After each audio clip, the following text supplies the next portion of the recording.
Okay, here's going to be part two. It's going to be a long day, so bear with me. Please don't forget to like, share, subscribe. Um,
yeah, I don't know what happened.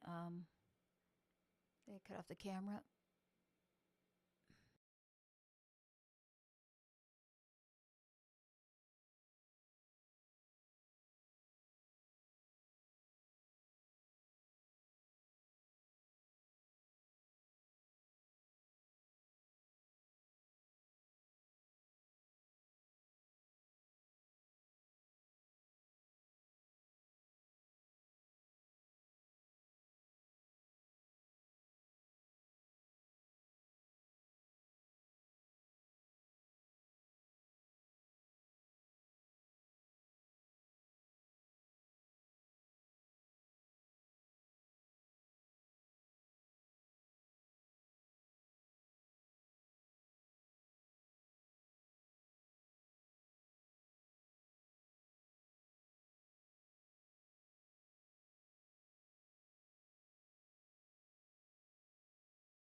activities.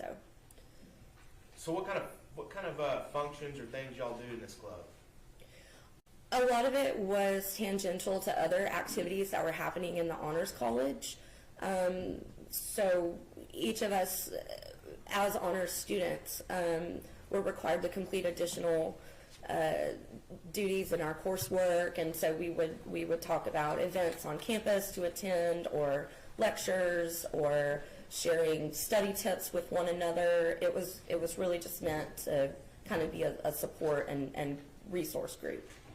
Around November of 2004, did you have an incident with the defendant that happened there at UTA? Yes. Would you please tell us about what happened?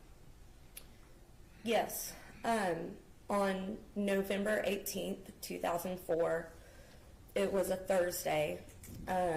I had morning classes in the College of Business,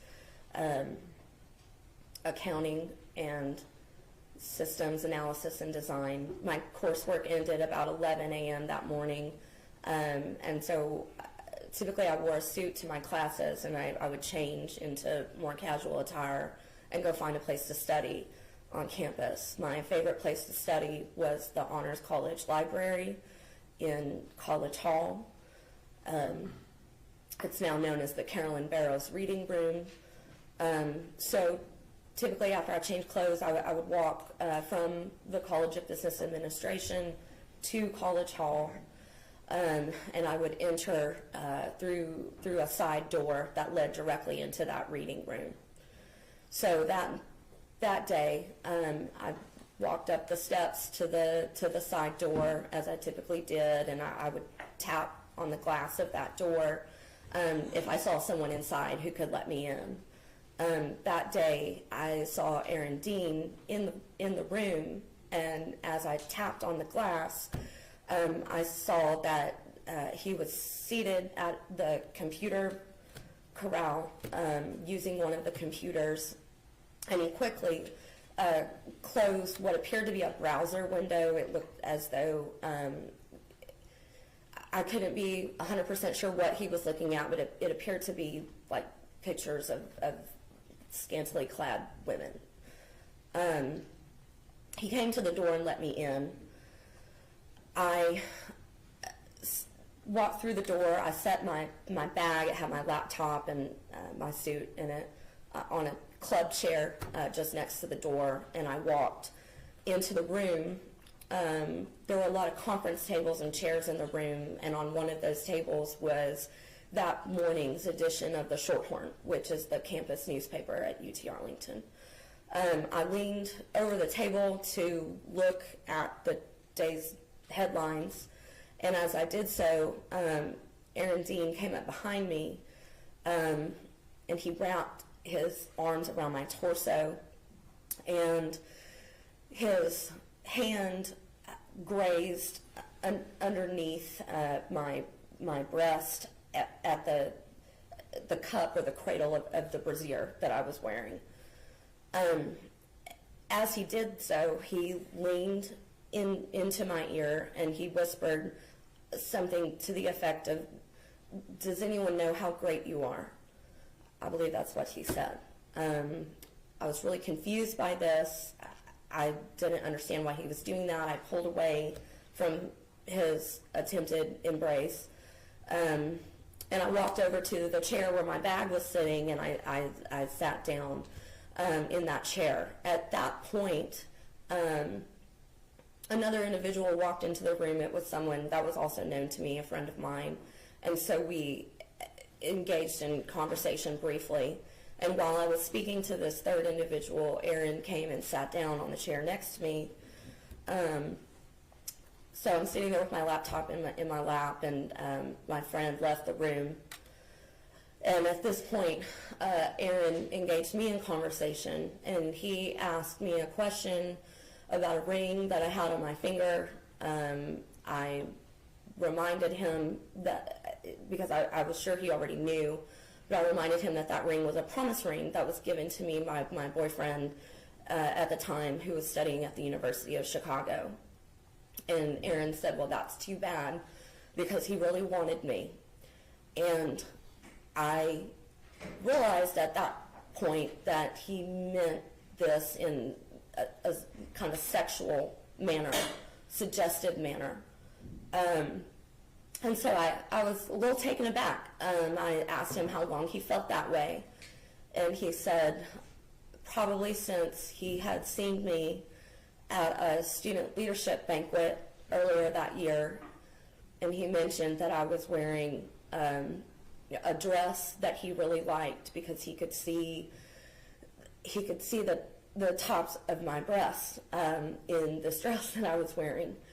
And when he said that, he reached over in his chair and he took his finger and he placed it on my right breast and he traced the outline of my breast with his hand on my body, touching me over my shirt.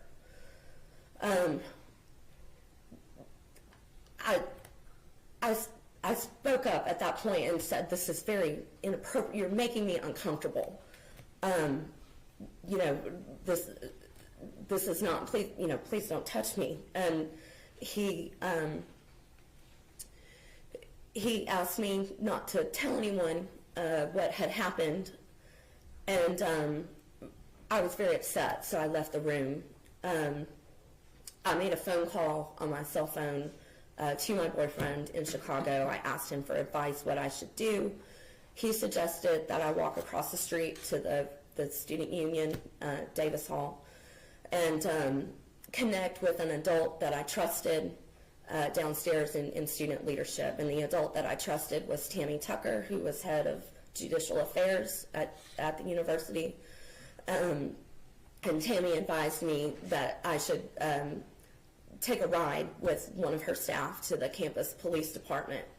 And so I did. And so I made a report.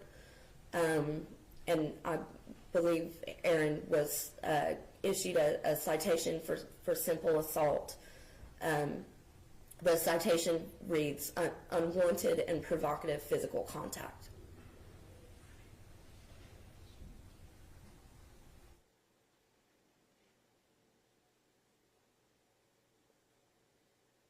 Were you ever romantically involved with the defendant? Absolutely not. Did you ever flirt with the defendant? No.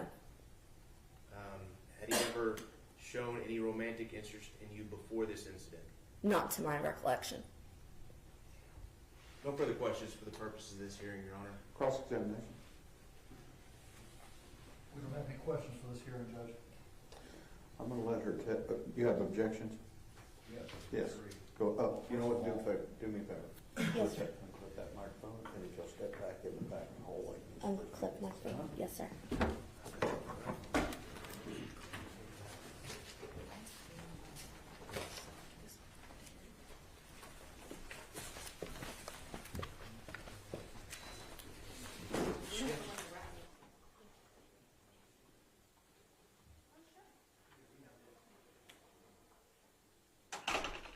Mr. Gill. First of all, we object that we were not given any pre-trial notice that this witness would be testifying. We don't have any notice that this man would be testifying here today. That objection is overruled. We further object that a jury would not be able to believe this testimony beyond a reasonable doubt. That objection is overruled. But I do have a limitation. I don't want her, she was not sure about what she thinks she may have seen on the laptop. Okay. Don't go into that. Yes, sir. May I have a moment? Absolutely. And we are going to put this on the record, mark this for first the record.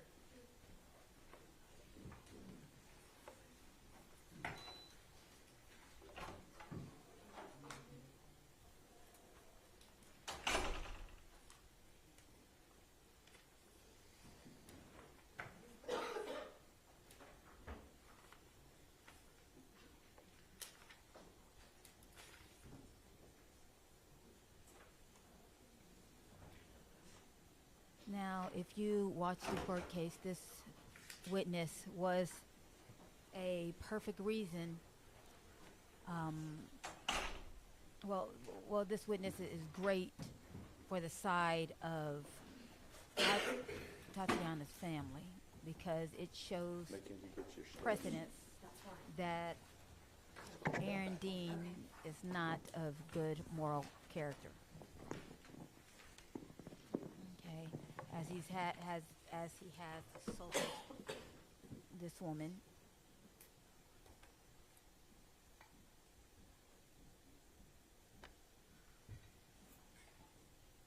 So this Ms. judge, Dina. Thank you you, know, Your Honor. For purposes I of don't know just about the him. record only, we plan to offer State's Somewhat Exhibit aggressive, but- 126, which is the That's my include opinion. all the incident report, as well as statements, some additional information, all provided us from, regarding this UTA incident. This has all been provided to Defense Counsel. That's State's Exhibit 126, and I'll show them a copy in just a second.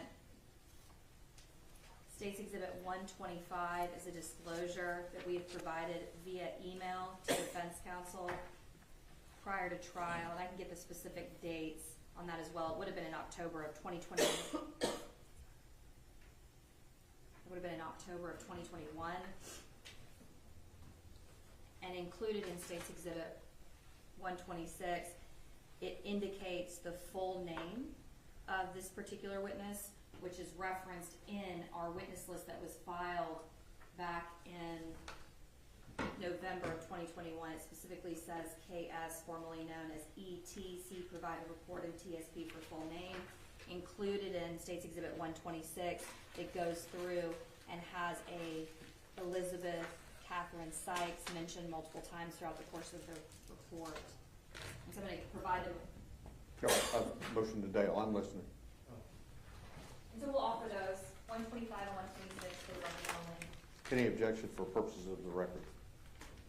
Your Honor, no, but if we could clear up so we can find it in text share, if the state can tell us what the file name is in text share for the documents that they're marking, so we can compare it to the court's file mark copy of 3914.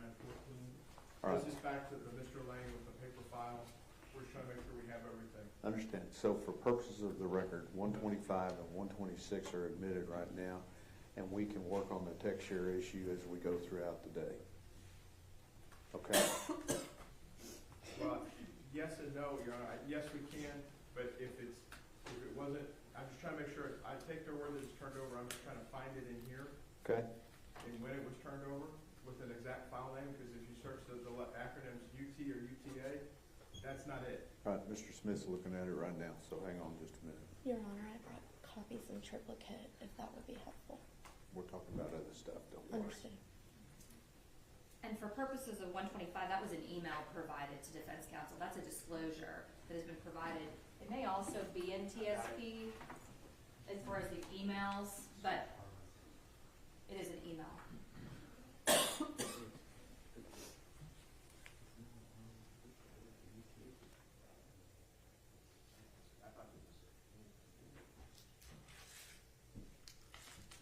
Yeah, it is.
redacted, period PDF. It's 5 megabytes. It was provided to them on 10/26, which is also the same day that we scanned it into TSB. That was on October the 26th of 2021. And so it's going to be a part of the 3914 paperwork as well. It's not anything additional we need to add.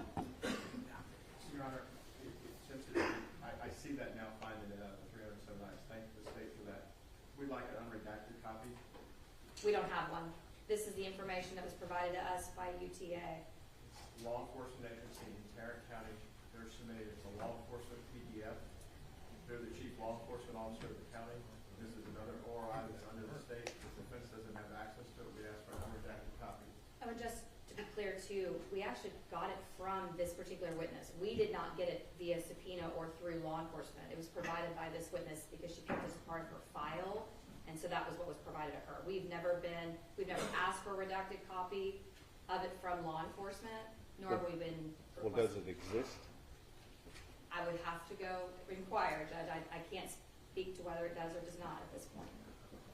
This is all that we have at this in our possession, but I can certainly. Mr. Gill? Under Kyle versus Whitley, Judge, the state is required to make a diligent inquiry of law enforcement on these matters. Apparently, they haven't done so. All right, check with UTA, see if they've got an unredacted copy. Do we have another witness that we could use, that we could do while y'all are working on that?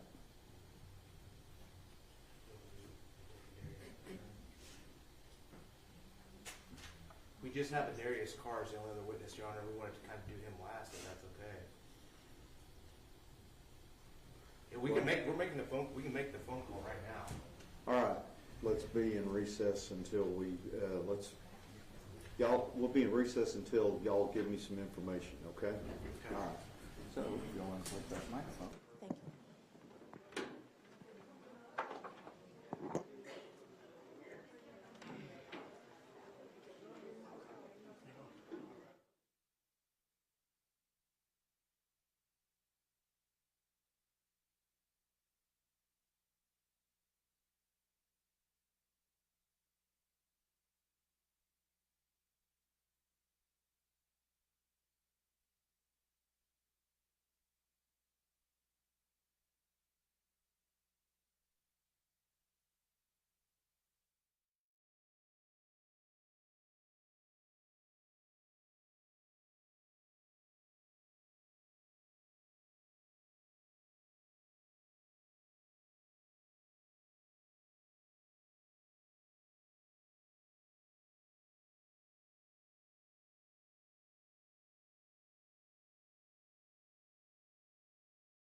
may be seated.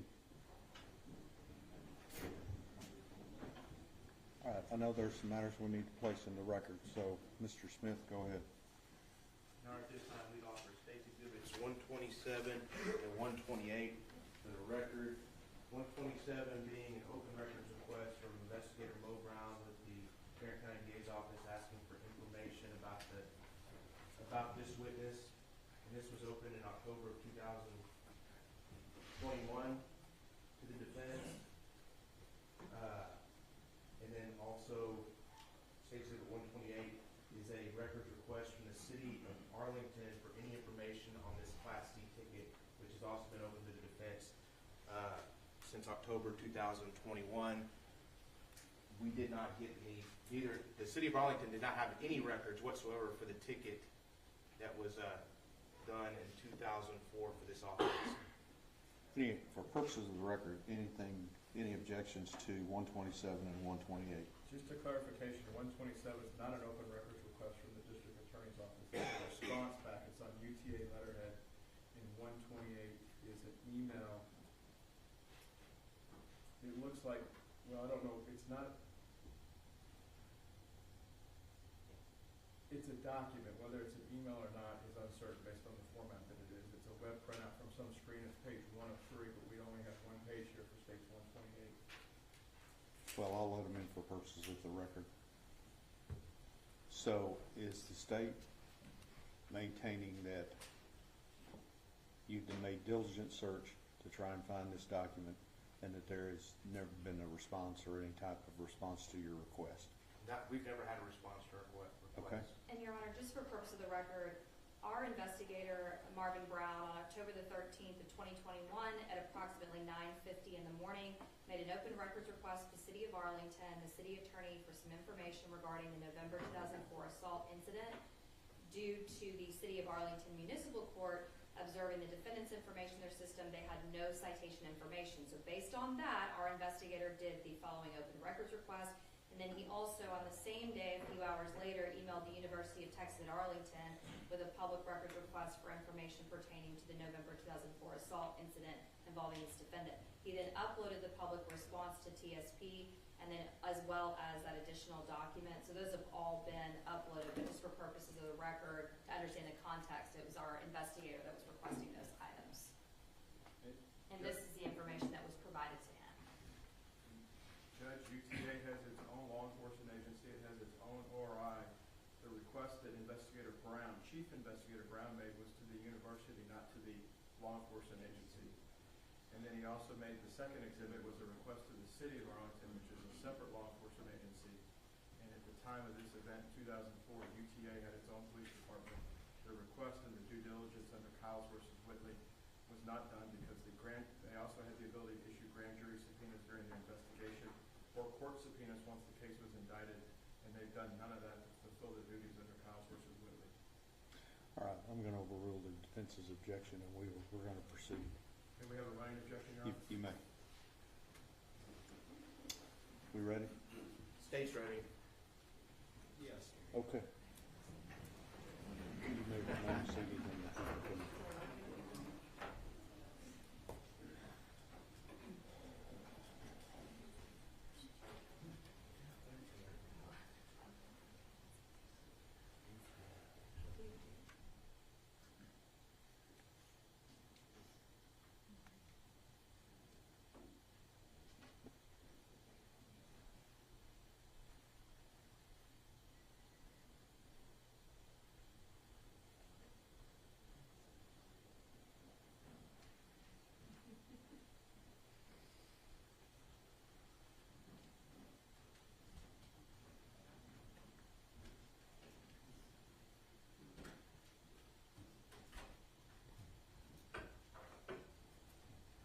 All right, everyone may be seated.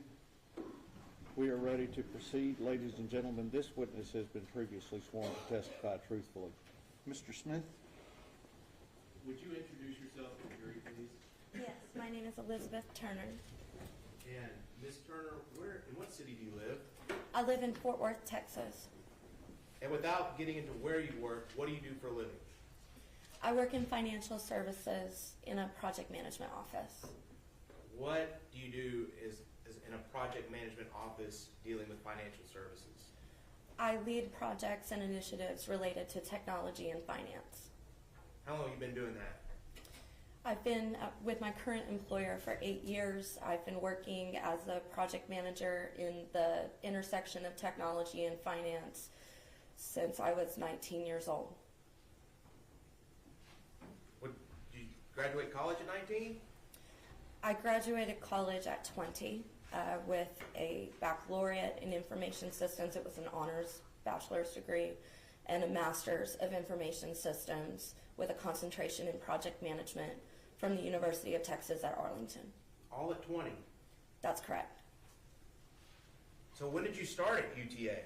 I enrolled at the age of 14 in the spring semester of 2001. My family's from Texas. Tough going to school at I was 14? at UTA. Going to college at They, 14, I mean? Soccer game. Nice campus. It was an experience. So what'd you do before you went to college? Where were you educated before then? I was homeschooled. So whenever you got to UTA, were you a part of any clubs? Or did you create a club? Yes, I was very involved in campus activities. I served as a member, multiple terms, as a member of Student Congress. I was a university ambassador, was vice president of the Spirit Team, vice president of the Association of IT Professionals, and I also created a student-led organization called Homeschool Graduates at UTA. Now, in November, don't give me the date, but what year were you born? I was born in 1986. 1986. So November of 2004, you would have been 18? That's correct. Do you recognize someone someone in the courtroom you know as Aaron Dean? Yes, Would you point to that person Well, yeah, and identify him for the record? Overly age the myself. gentleman standing. May the record reflect the witness identified the defendant in open court. Record will so reflect. How do you know the defendant? I was acquainted with Aaron Dean when he became a member of the Homeschool Graduates at UTA. And what were the homeschool graduates of UTA? The Homeschool Graduates at UTA was a student-led organization. We petitioned the university with signatures of about 20 members to become official. Once we had achieved official status, we met at intervals in the Honors College to acclimate to the college experience together and share resources about campus life, time management, and study skills. And so was the defendant a member of that club? That's correct. He was one of the members. Did you know him very well? I saw him at intervals when we would have club meetings, occasionally various honors college events on campus. So, did something happen in November of 2004 with you and the defendant? Yes. And what happened?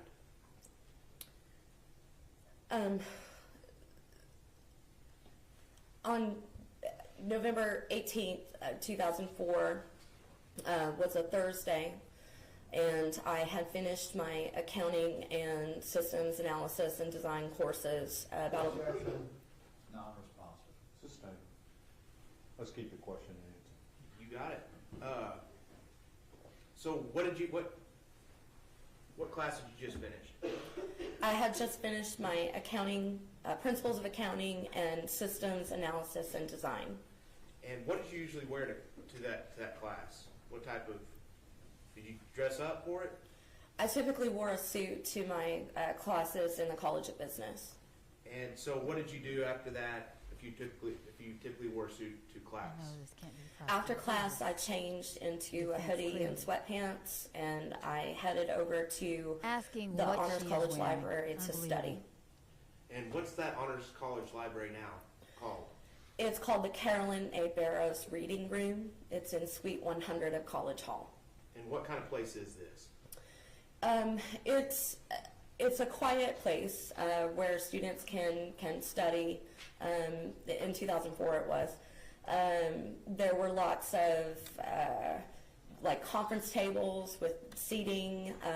There was a corral with about 2 or 3 computers at it that students can use, and there were a couple of club chairs facing a wall of bookcases which housed all of the honors theses from each of the honor students before they graduated. When you got to that reading room, was there anyone else there?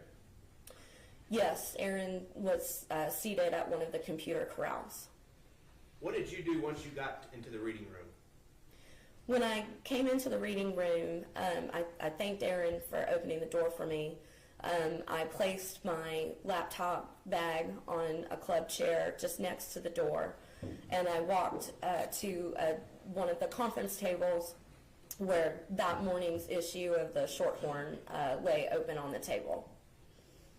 And what happened after that? When I walked over to the table to look at that morning's Shorthorn and just skim the headlines, Aaron came up behind me and wrapped his arms around my torso. His left hand kind of skirted the cup of my brassiere, and he leaned into my ear and whispered, "Has anyone ever told you how great you are?" Were you romantically involved with the defendant at this point? Absolutely not. Had you ever been romantically involved with him? Absolutely not. Had you ever shown any interest in being romantically involved with him? No. In fact, I had a boyfriend and was wearing a promise ring from my boyfriend at the time. What did you do after he whispered in your ear? I broke away from his embrace and I walked over to the chair where my belongings were, and I took a seat in the chair to pull out my laptop and put it in my lap. At that same time, a friend of mine walked into the room, and so I began a short, casual conversation with that person. Did that friend stay in the room for long? No, we briefly chatted. They actually asked about my boyfriend, so we talked about plans for William to come visit over New Year's Eve. And what happened after that conversation with your friend? While I was talking with my friend, Aaron came and sat in the chair just adjacent to mine. And when the friend left, Aaron began to ask me questions about the ring I was wearing and about my boyfriend. What did you tell him about the ring you were wearing? I indicated that it was a promise ring because William and I were dating long distance, and it was just a token of our relationship at the time. And did he have a response to that? Yeah, he said that was too bad because he really wanted me. Did anything else happen after he said that? I mean, when he said that, I was kind of taken aback because we had literally just been talking about my boyfriend and how much I cared for him and him coming to visit me and me wearing a promise ring. So I asked him how long had he felt that way, and he said that probably since he had seen me earlier in the year at a student leadership banquet. I was wearing a dress that he described as a really great dress because he could see the top of my breast. And while he said that, he took his finger and touched my right breast and traced the outline of the breast with his hand. So touching my body over my hoodie that I was wearing. What'd you do? I was deeply upset. I was, again, very taken aback. I told him immediately that he was making me uncomfortable and asked him not to do that. And did he stop? Yeah, he pulled his hand away. He asked me not to tell anyone what had happened. And I grabbed my bag and I left the room. Where'd you go? Well, I was very upset. I believe I had started to cry. I actually took my cell phone and called my boyfriend in Chicago to ask what I should. Jackson, the question was, where did she go? Okay, so you talked to your boyfriend on the phone. Did he console you? Yes, he suggested that I go find an adult that I trusted. Objection. Just try and answer the question yes or no if it calls for a yes or no answer, okay? Understood. Thank you, Your Honor. Mr. Smith? What advice did he give you? My boyfriend suggested that I find an adult on campus that I trusted, and given that I was just outside College Hall, he suggested that I go across the street to the student union and find someone in student leadership. Who did you find in student leadership? I went down to the basement and spoke to Tammy Tucker, the head of Student Judicial Affairs. And did you know Tammy Tucker? I did. I was familiar with her because of my student leadership activities. Did you trust her? Yes. Did you trust her advice? Yes.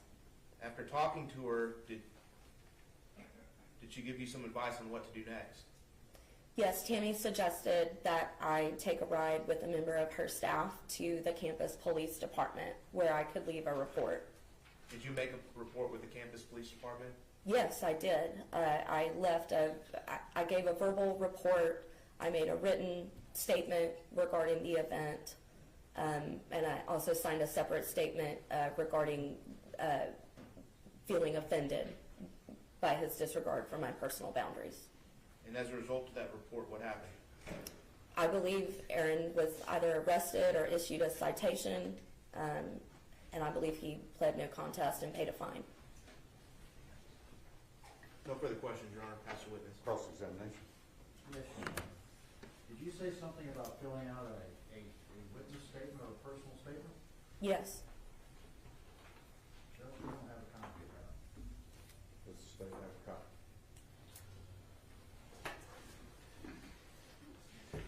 It was provided via TSP to the defense. We can give another copy right now.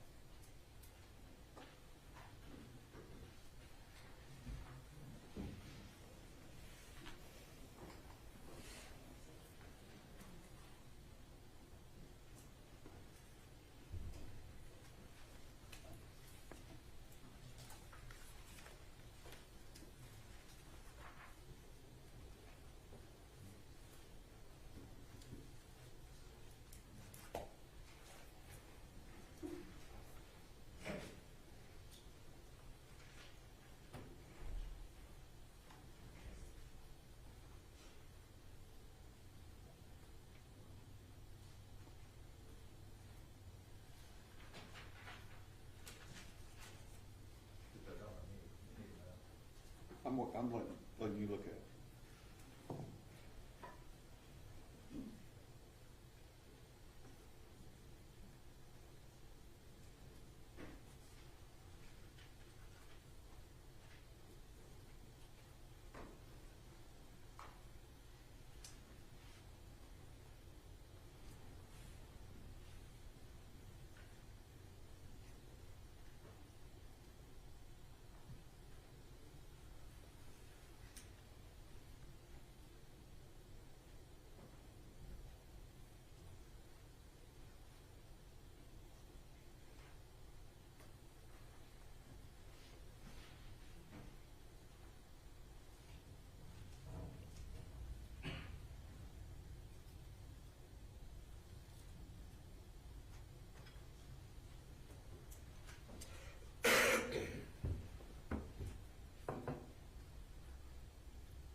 Your Honor, for purposes of the record, this was provided to the defense on October 26, 2021. Thank you. On TSP. All right.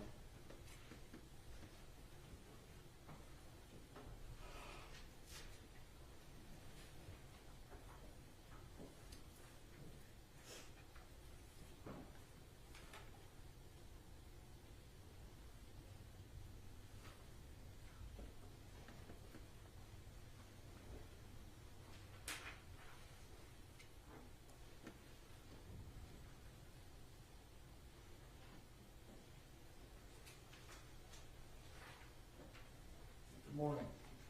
Good morning. You say that this event occurred in November of 2004? Yes. Is that right? So approximately 18 years ago? Yes. That's right? That is correct. You were 18 years of age at the time, That is correct. and Aaron was around the same age you were, isn't that right? I believe he was a 19-year-old sophomore at the time. Okay, so is that an age that's somewhere around the age of 18? It is over 18. It's around the age of 18? It's a year older than 18. And this, you were in an honors library at the time? Yes, the Honors College Library. And is there a certain select group of students that are allowed to get into that honors library? Honors College students typically use the library.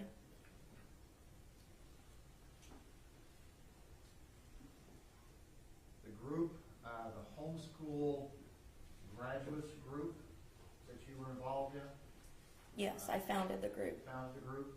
Aaron was a member of the group. That is correct. And isn't it true that one of the reasons that group was founded is because kids that are homeschooled have some adjustment issues that kids that go to public schools or private, more formal schools don't have, isn't that right? I would, yes, If there's some adjustment issues that have to do with the way you structure your day, perhaps. but also some issues that have to do with social adjustment, is that right? I think there are a variety of challenges that are unique to homeschool graduates attending a formal university for the first time. And it's one of those issues of social adjustment. Campus life and experience would be one of those aspects. Okay, so my question was socially, do kids that have been homeschooled have social adjustment issues? What's your answer to that question? As a former homeschooler myself, I would be a bit reluctant to claim that homeschoolers are socially maladjusted. I didn't say socially maladjustment, I said that they have That adjustment issues. homeschoolers would have social adjustment issues. Okay. So, when you were homeschooled, how many kids were in your class? Typically a class of one. When you got to UTA, how many kids were in the class? Typical class.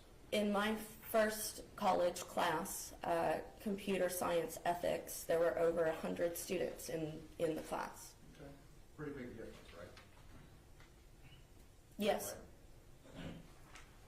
Now, you wrote out a 5-page statement for the UTA police, is that right? that is correct. And isn't it true that in that statement that you told them that Aaron had traced over your breast, is that right? That's correct. And that you told them that what you told him at that time was that was very flattering, but that he was making you uncomfortable. That's correct. And something else that you kind of left out earlier was that he apologized to you, didn't he? He did.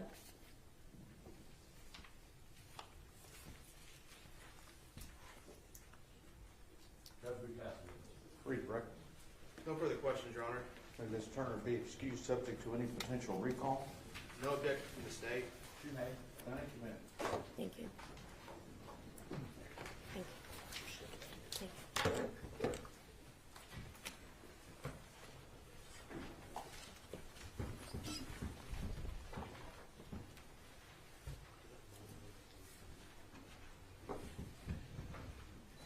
The state calls it Darius Carr.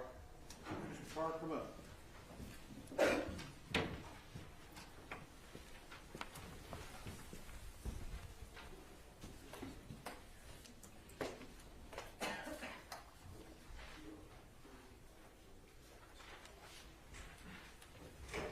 Ladies and gentlemen, this witness has been previously sworn to testify truthfully. Mr. Smith?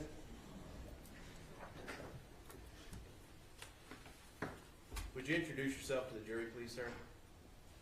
My name is Darius Carr. I'm Atatiana Jefferson's older brother. I'm sorry, I think we were working on the microphone. Could you do that again, please, sir? My name is Darius Carr. I'm Atatiana Jefferson's oldest brother. Darius, how are you currently employed? I'm currently active duty military station in San Diego, California. Okay, you talk real fast, so Slow down. slow down, all right? What do you do for the Navy out in San Diego? My current job, I drive the small boats and the big ships. How long have you been in the Navy? I've been Navy 15 years. Where all have you been stationed? My first duty station was Yokosuka, Japan, followed by Suda Bay, Greece, Norfolk, Virginia, and then San Diego. Where'd you grow up? Dallas, Texas. And could you tell us who's your mom? My mother's name is Yolanda Carr. And when you grew up, how many sisters did you have? I have 3 sisters. We call ourselves the 18. My mom calls her 18. My older sister's name is Ashley. I'm the second oldest, Darius. My sister after me is Amber, and my baby sister we call her Tatiana. And Tatiana Jefferson was your baby sister? Yes, sir. Were you close with her? Very close. She was my best friend, I would say. What made y'all so close? Being the only boy in a family full of women, she was the tomboy. She was the one who, if I was playing basketball, she was playing with me. If I was hanging out with my friends, she was playing with me. Video games, I'm pretty sure I'm the reason she started playing. Where did you go to high school? I went to high school at John Horn in Mesquite, Where did Tatiana go to high school? Duncanville. What did she do after she graduated high school? She made up her mind to go to Xavier. He couldn't tell anything different. She wanted to go to state. She had to go to Xavier. Where's Xavier? That's Louisiana. What was she going to study? She always wanted to be a doctor. I've never heard her say anything else. School was super easy for her. I was almost jealous. I was a BC student. She was always straight A's, kind of flawlessly. Why did she want to be a doctor? She got diagnosed with diabetes, preteens, and she wanted to cure it. Do you remember when she graduated from Xavier? I don't remember the year exactly. How many years before she was shot did she graduate from Xavier? Do you remember? So 2 or 3 at the most. After she graduated, where did she move to? Moved back home, helped mom out. Was that back in Dallas? Mom had bought a place in Fort Worth. And again, what's your mom's name? Yolanda Carr. And are we talking about that same house that you've been in the courtroom for this entire trial, haven't you? Yes, sir. Is it the same house that we've seen pictures of? Yes, 1203 East Island. And why'd you move back with your mom? Mom was having some health problems. Amber was having health problems, and she was just at home helping out while she saved money. Okay, so what kind of health problems was your mom having? Heart problems, which apparently passed on to Amber. And what kind of health problems was Amber having at that time? Heart problems as well. So how many kids does Amber have? She has 2 sons, What are their names? Zion and Zayden. Zion and Zayden. So where was Zion living while your sister Amber was sick? Amber got sick first, so Zion moved in with Mom, and then Mom got sick, so Tay covered down to help out. So when you say Amber got sick, did she get sick and go somewhere else, or? She went to the hospital, so she couldn't watch us. And then when Yolanda got sick, your mom, where did she go? She went to the hospital as well. So when we go back to October of 2019, both Amber and your mom Yolanda were in the hospital? Yes, sir. And so who was taking care of Zion? Tay. Tay was taking care of him full time. Full time, taking care of her nephew. How did you find out that Atatiana had been shot? I want to say the next morning, I remember being in the kitchen cooking breakfast for my pregnant fiance at the time. I got a call from my big sister, Ashley. I knew Mom was in the hospital, I knew Amber was in the hospital, so I kind of figured it was a call by one of them. She answered the phone and she just told me up front, I don't know how to tell you this, but Tay is gone. remember not believing it for a little while. I had to call my command and let them know I was going on emergency leave. Bought a ticket and flew straight to Texas. What was it like when you got back to Texas? Very different. We had to fact find and figure out what happened because we didn't know anything. We couldn't have her body or remains. Planned a funeral. Mom was ailing, so we couldn't really help her. Did y'all end up having a funeral? Yes, sir, we did. It's a big funeral? Yeah, pretty big. Good service? Yes, sir. Was your mom, Yolanda, able to be there? No, we tried many ways and tried ambulances and air, and we knew if we moved her from the hospital, it wouldn't be the best interest for her. Is Yolanda with us today? No, sir. What happened to Yolanda? She died exactly 90 days after Tay did. In the hospital? Yes, sir.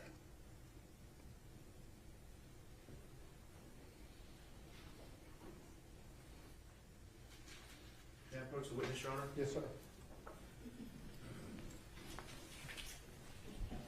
I'm showing you what's been marked as State's Exhibit 89. Do you recognize that? Yes, sir. What's that a picture of? My sisters came out to visit me 2018 before one of my deployments. They hadn't had a chance to visit an overseas tour, so I was really happy they had a chance to come out. So I see you and four women. Who's the fourth woman? Our cousin Reese, she grew up with us. Okay, starting on your left, can you identify each person in this picture? To my left is Amber, then it's me, my cousin Reese, then Ashley, and then Atatiana. At this time, Your Honor, State would offer State's Exhibit 89 for all purposes. No further objection, Judge. Your previous objections remain overruled, and State's exhibit, your objections are overruled. State's Exhibit 89 is admitted. Your Honor, permission to publish using the board. I think Yes, we're sir. warming it up. Okay. Oh.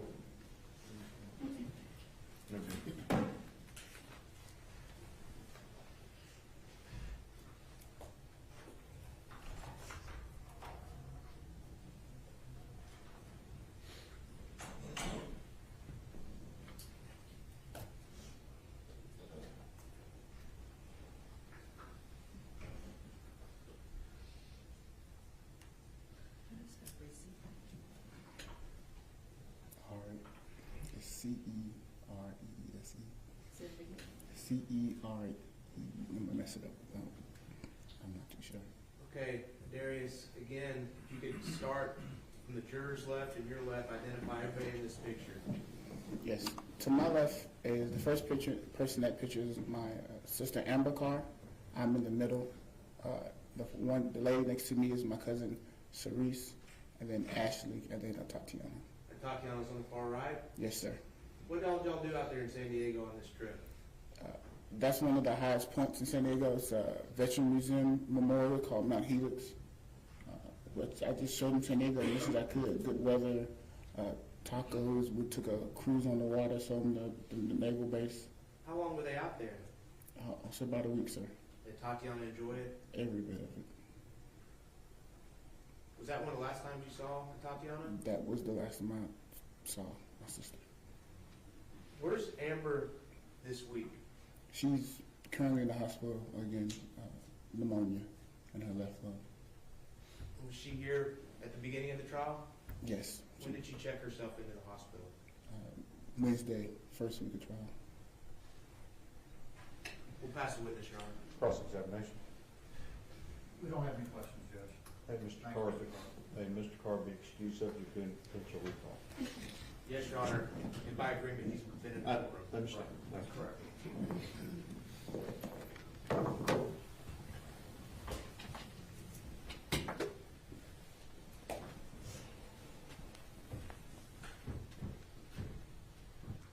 Mr. Smith. Your Honor, ladies and gentlemen of the jury, the state would reoffer all evidence from the guilt-innocence phase. And the court will readmit it subject to any potential rulings on objections that remain the same. And, Your Honor, ladies and gentlemen of the jury, the state rests its punishment case. Let me see, counsel.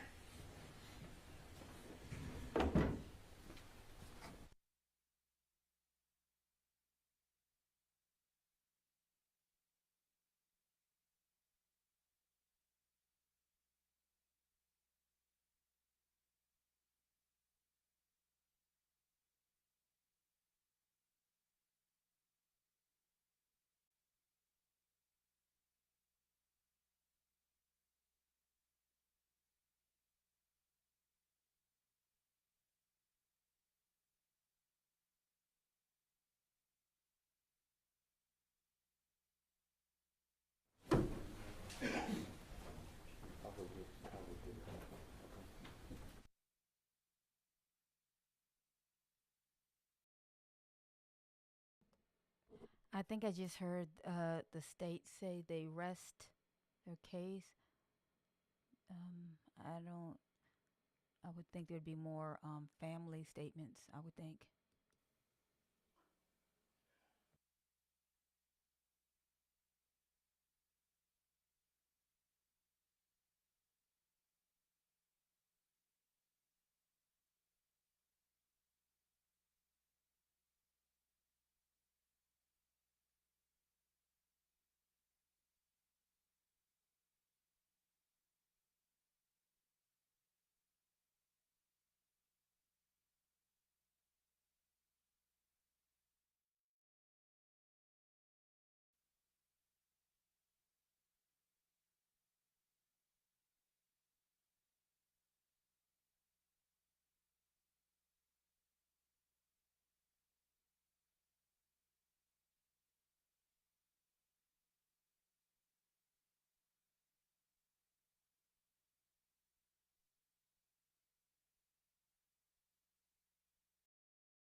Mr. Gill, is the defense ready to proceed?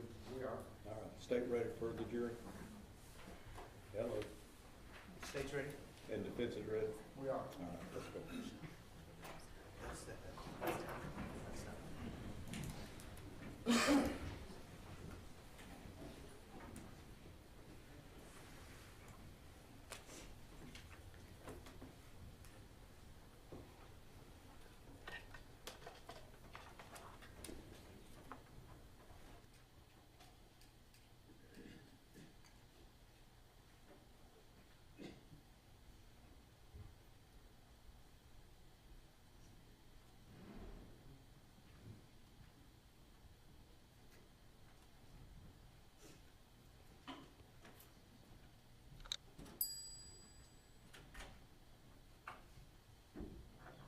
All right, everyone may be seated.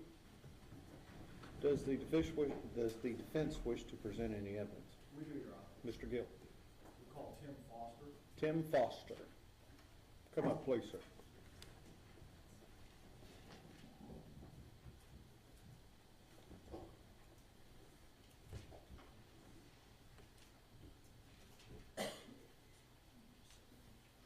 Would you raise your right hand for me? Solemnly swear or affirm testimony given this cause to be the truth, the whole truth, and nothing but the true self to God. That's right. There is a rule of procedure in effect that you can't be in court unless you're testifying. Once you have testified, don't discuss your testimony with anybody else, okay? Okay. Mr. Gill? Thank you, Judge. Would you tell us your name, please? Tim Foster. Microphone on there. Yes.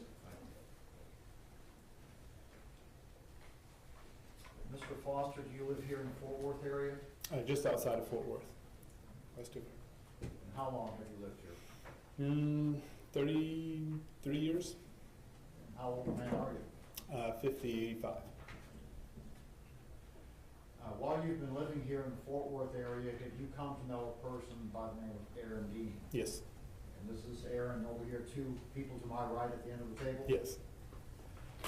How long have you known Aaron? Probably 8, maybe 10 years. And how do you know Aaron? We went to the same church for several years, a number of years. Well, what church is that? Redeemer Church, Fort Worth, And whereabouts in Fort Worth is on it? the west side of Fort Worth. And how large a church is a Redeemer church? 150, 180 people. And Aaron was a member there? Yes. How about the rest of his family? His parents and 2, maybe 3 siblings. Do you know approximately how many siblings there are altogether? There's 6 kids altogether. And several of them went to church Yes, with Aaron and his parents. correct. Did you become involved in church activities with Aaron? Yes. What kind of activities would you be involved in? We were involved with the music, so he would run the soundboard on occasion, and I would play musical instruments, So what musical instrument do you play? bass guitar. Does Aaron also play a musical instrument? Yes. What does he play? He's classical piano, rather accomplished. He may play other musical instruments, I'm not sure. Is there a particular musical project that you worked on with Aaron for a number of years? In addition to working regular Sunday mornings, he would put together a musical program every year with a lot of his friends from his previous years, all the way through high school and college, if I'm not mistaken.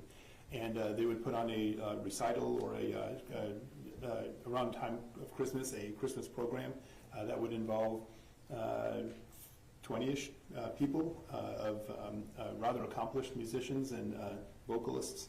And on 2 occasions, he had invited me to join with them and play. And did you find that to be a positive experience? Definitely. I was in way over my head. Okay. So in what ways was that a positive experience for you? Well, just the Advent season, the Christmas time, being able to participate in something like that, being able to rub shoulders with musicians who are far more accomplished than myself, those were all a good experience, and they were well attended.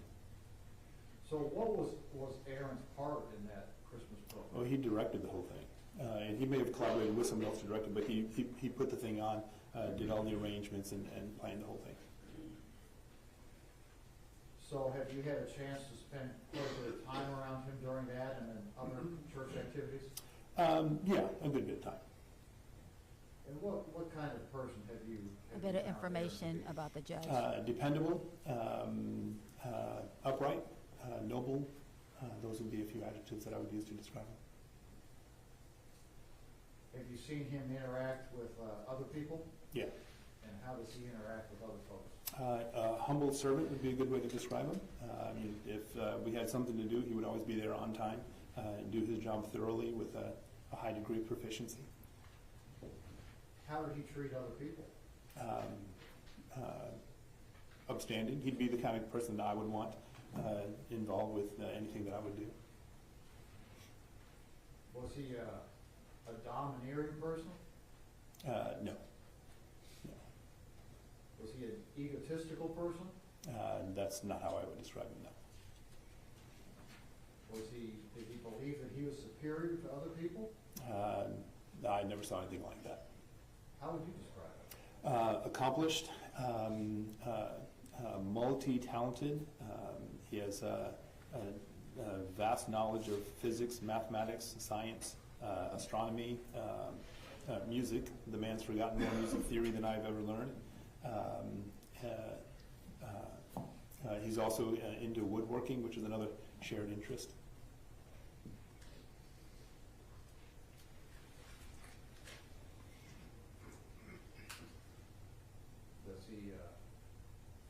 Is he there for other people when they need him?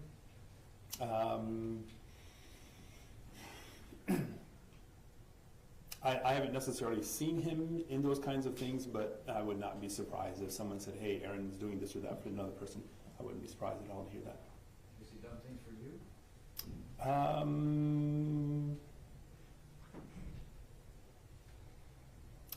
Nothing specific comes to mind. I mean, just sharing in conversation and things like that. The last few times that we've met, I've gone out of my way to see to it that he was taken care of and did not want him to do anything for me. So. To your knowledge, has Aaron ever been convicted of a felony in Texas or any other state? No, not right now. We'll pass the witness. Cross-examination. No questions for this witness, Your Honor. May Mr. Foster be excused subject to any potential recall? You may. No objection from the state. You'll unclip that microphone, thank you.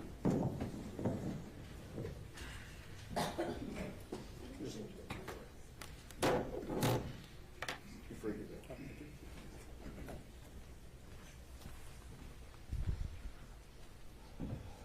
Who do you have next? Christina Livingston?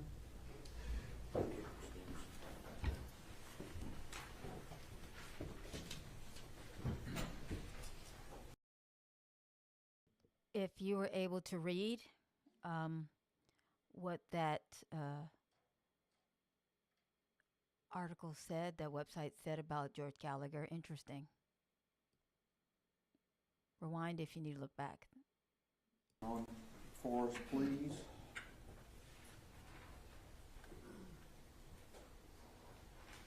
And if you can make sure that your hair stays back behind you, okay? Thank you. Mr. Brissett. Thank you, Your Honor. Ma'am, can you introduce yourself to the jury? Yes, my name is Christina Livingston. Ms. Livingston, what do you do for a living? I work with Tarrant County Community Supervision and Corrections Department. Would that also be known as Tarrant County Probation to some? Yes. How long have you been with the Community Supervision Department? 22 years. Where are you currently assigned? I'm currently assigned in the 396 District Courtroom. For the last couple of weeks, we've turned your desk and your office in the courtroom sideways for the judge's smartboard. Is that, this is, your office is normally right over here on the docket day, is it not? It is. And you have a formal office across the street at the main probation building, is that correct? That's correct. What do you do as a senior court officer for a judge like Judge Gallagher? Basically, I'm the is a mediation person between Tarrant County CSCD and the courtroom. And I forgot to ask you earlier, CSCD is the acronym for Community Supervisions and Corrections Department, right? Yes, it is. So, CSCD, how many officers you're one of how many approximately, you know? I am one of 163.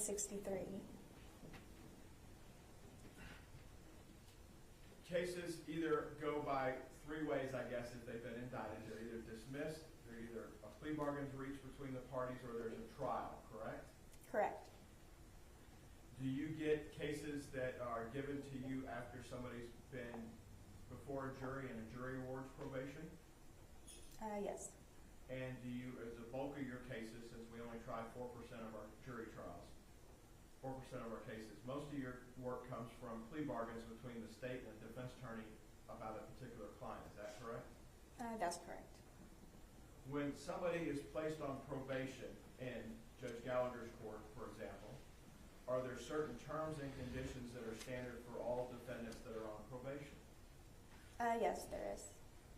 I direct your attention to the desk in front of you. I believe there's Defendant's Exhibit 52 in front of you. Do you recognize that two-page document? I do. And is that something I asked you to prepare here today to go over with the court? Yes. What is Defendant's 52? These are standard conditions of community supervision. And that would be standard conditions that are imposed to a probationer here in Judge Gallagher's court? Yes. We'd offer Defendant's 52. Can I just see a copy of it? As long as it's the standard probation conditions that have been provided, then I don't have any objection. That's right up here. May I approach? Yes. And for the record, it's the exact same copy she gave both of us at the break. Then I don't have any objection to it, Judge. State Defendant's Exhibit 52 is admitted. What are some of the standard conditions of probation that a probationer can be given by a judge such as Judge Gallagher?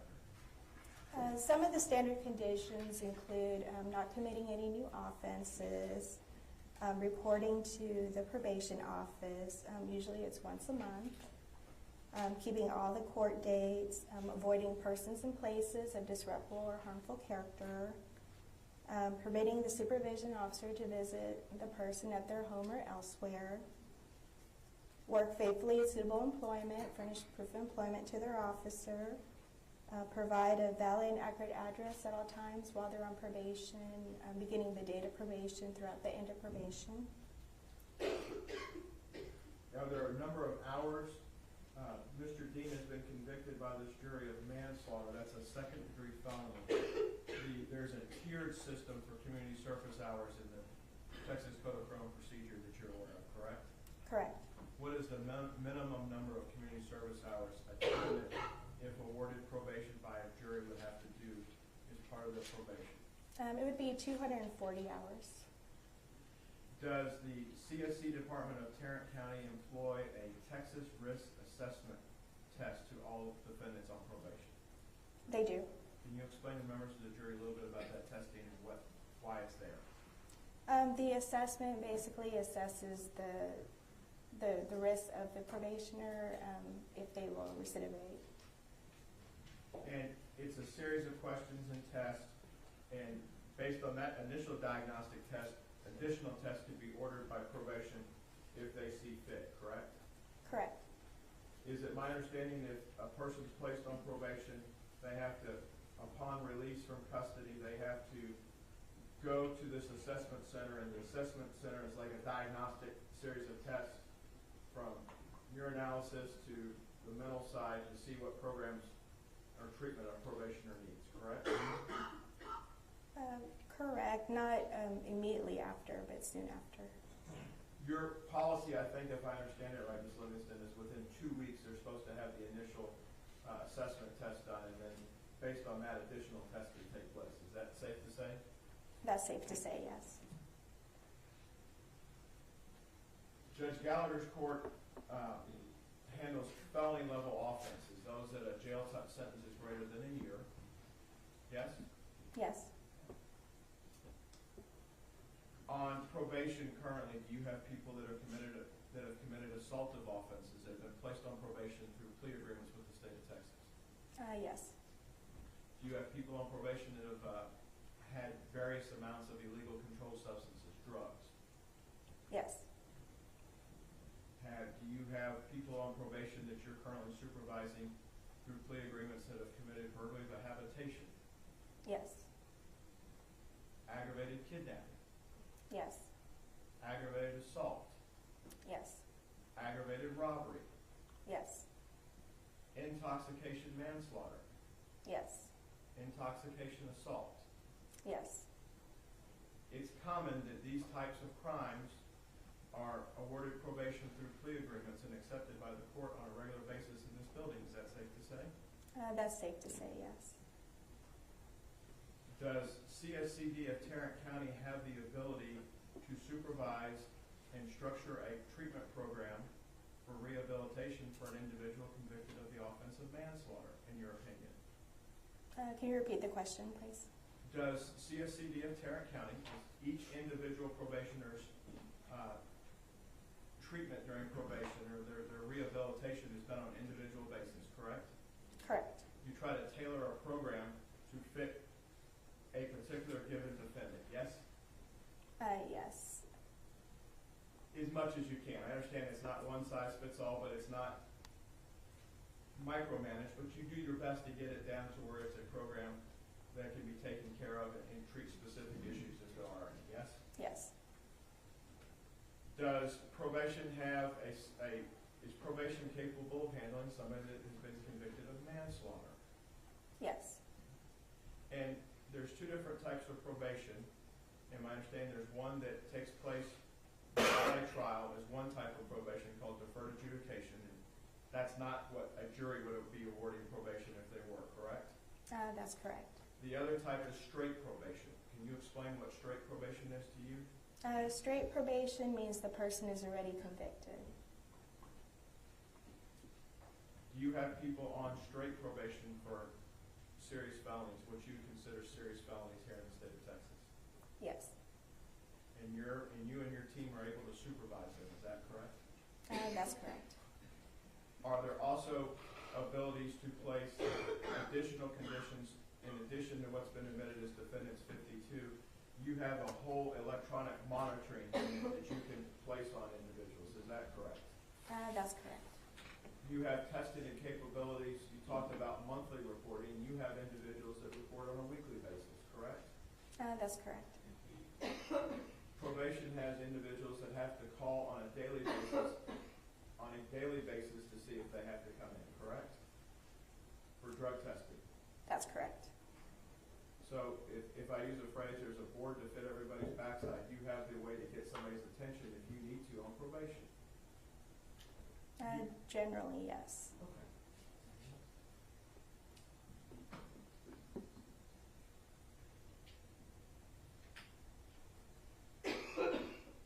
In order to get straight probation, it has to be someone that's eligible, has never been convicted of a felony in this state, any other state of the United States, to your understanding, yes? Not for straight probation, but for deferred probation. For straight probation, we have to prove, we're at a jury trial stage, so it defers out the window.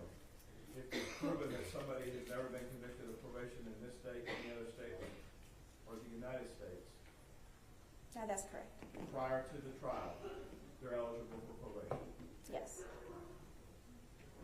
Apologize for the coughing, pass the witness, Your Honor. Cross-examination. Thank you, Your Honor. Defense just asked you about weekly reporting and calling in daily. That's not a part of the defense exhibit, the standard conditions of probation, correct? Correct. It's not stated directly in there, but it's pretty much do it as directed. Sure. And you said earlier that the standard conditions include checking in generally once a month. Correct. And normally, as part of the standard conditions of probation, the probationer is not getting any kind of ankle monitor or GPS system, correct? Correct. Okay. So that's not something that this judge typically does in directing you with the standard conditions of probation, correct? That's correct. And you were also asked about the amount of probation, or the different types of probationers that are in this court. Can you tell me generally about how many folks you got on probation in the 396 District Court?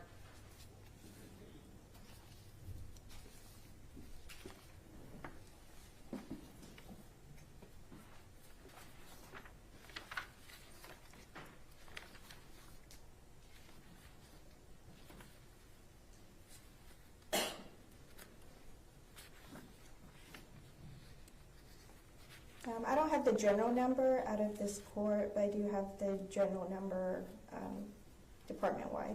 All right, so department-wide, would that cover all the felony courts, or is that all the misdemeanor courts as well?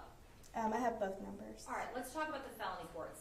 We got 11 district courts that are 11 felony courts in this building, correct? Correct. All right, so out of 11 district courts, how many probationers in total do you have? As of November this year, 10,718. 10,718 people that are on probation for felony offenses, is that right? That's correct. All right, so doing just the basic math, you're gonna talk, that's basically gonna be a little bit under 1,000, thank you, 974 probationers in each court, if we're just doing an average. Correct. So around 1,000 folks that this judge in particular is responsible for, and as well as you, is that right? That's correct. Okay. Now, you weren't asked these questions, but I want us to educate the jury regarding a field officer versus a court officer. So you are a court officer, right? That's correct. What does it mean to be a field officer? The field officer is the one who supervises the people that are on probation. So do you not yourself supervise that person? No, I do not. Okay. So when you were asked questions by defense counsel regarding the types of supervision, that's going to be the field officer that's having that contact, correct? That's correct. And would they be the ones that determine if that person needs to have more close contact, maybe weekly or calling in daily, or would that be this judge? It could be either one. More than likely, the field officer would be the one making the recommendation. And typically speaking, though, when we talk about the conditions of probation, they start off from a place of they're going to report about once a month, right? That's correct. And when we say report, they actually have to come up to this building or somewhere different? They go over to the field service unit, whichever office they get assigned to. And when they go over there to the field office and talk to their supervision officer, about how long are they spending with them? It ranges. It could be at least 15 minutes or it could be an hour. It just depends on what the situation is and what they're doing at that visit. And typically, the first time they're going and talking to the CSCD field officer, they're going to go over all these conditions, right? That's correct. All the expectations of this judge, right? Right. And make sure they understand what is expected of them, correct? That's correct. That first meeting is probably going to be a bit longer than maybe those check-ins as they get through probation, right?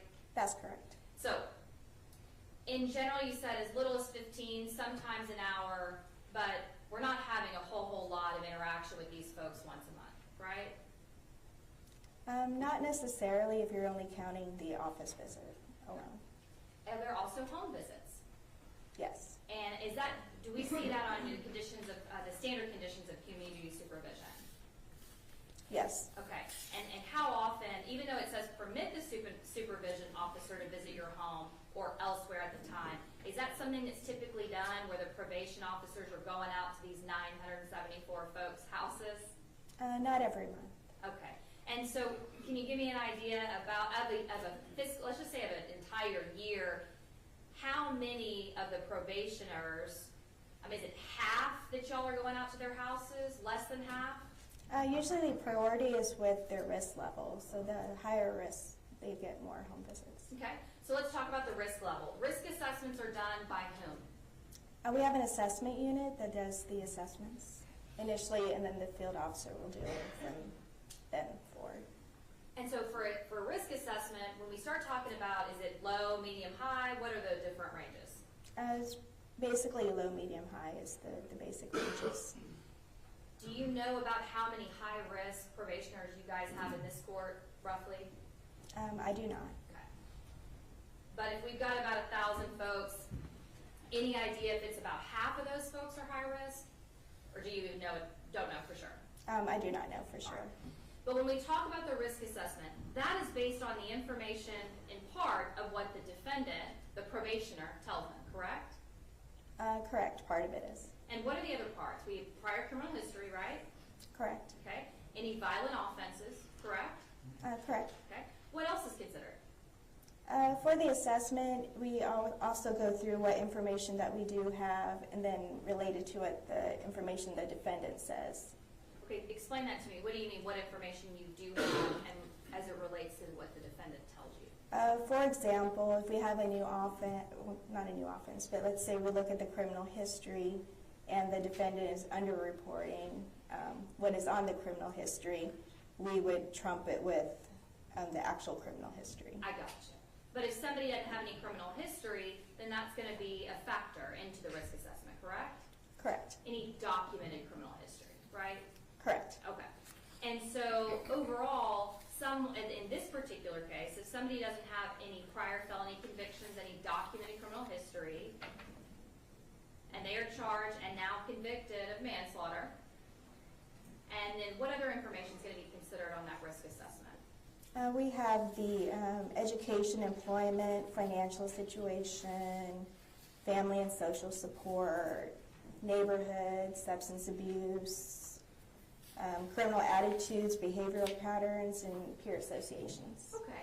So if you have a supportive family member that and lots of family and friends that are willing to be there for you, you got a job, and you otherwise have a good attitude, do you expect that person to be on the high risk? I do not. Not necessarily, right? And as far as those that are on the high risk, we also have probationers that commit new offenses that are on the low risk, correct? Correct. We have people that commit new offenses every day here in Tarrant County that are on the medium risk. That's correct. And the high risk too. That's correct. In fact, even though it purports to try to predict the level of risk, we have folks every day that we hope and we pray that they won't commit a new offense, but they do anyway, correct? That's correct. And when we talked about GPS earlier, have you had folks that have cut off their GPS and escaped this county and this state before? Yes, we have. Out of this court? Out of this courtroom. With this judge? Yes. And have those people committed violent offenses before? That's correct. Okay. And at that point, either the prosecutor and the defense attorney agreed to put that person on probation, or a jury just like these folks have agreed that that's a good idea, correct? That's correct. There's really no way to predict with any kind of degree of certainty that that person's not going to be a risk in the future, right? That's correct. I mean, we want to do the best we can. We try to do that, but sometimes we just don't know, correct? That's correct. All right. And so when we talked earlier about these conditions of probation, you would certainly agree with me that the majority of these probation conditions are pretty much what all of us do on a daily basis. Don't commit any violations of the law, right? Act right, do right, don't use drugs, don't hang out with people of harmful or disreputable character. Those are the types of things that all of us, all the folks in Tarrant County, should be abiding by, correct? That's correct. Now, I don't have to report into probation and give you a UA. I'm not having you come out to my house once a month, right? Meeting with you once a month. But overall, these are things that support your dependents. Those are folks, we all do that, right? We would certainly hope that we do, right? Mostly, yes. Sure. Work faithfully at suitable employment. That's pretty basic, right? That's correct. All right. Don't possess firearms, right? That's another condition. It is, yes. Got to pay some fees, right? Right. And that's kind of the last few all deal with paying fees. There's 21 conditions on the standard condition form, right? Yes, there is. And the last 1, 2, 3, 4, 5 deal with fees. That's correct. And in the very last one, you've got to have a valid driver's license and insurance to drive a car, correct? Correct. And as long as somebody has that, they get to drive a car, and that's the same thing that all of us do, right? That's correct. And nothing about a manslaughter conviction that would keep you from driving a car, right? Right. So those 5 conditions that all deal with fees, anyone ever get in trouble if they don't pay their fees, if they're on probation? Some do, yes. Okay, tell me the trouble that they get in. Are they put in jail by this judge? Usually it would involve restitution, but it'll at least involve being in front of the judge to address it. Okay. And the truth is, to the jury, is that if you don't pay your fees, you're not going to get in trouble and get revoked on probation, right?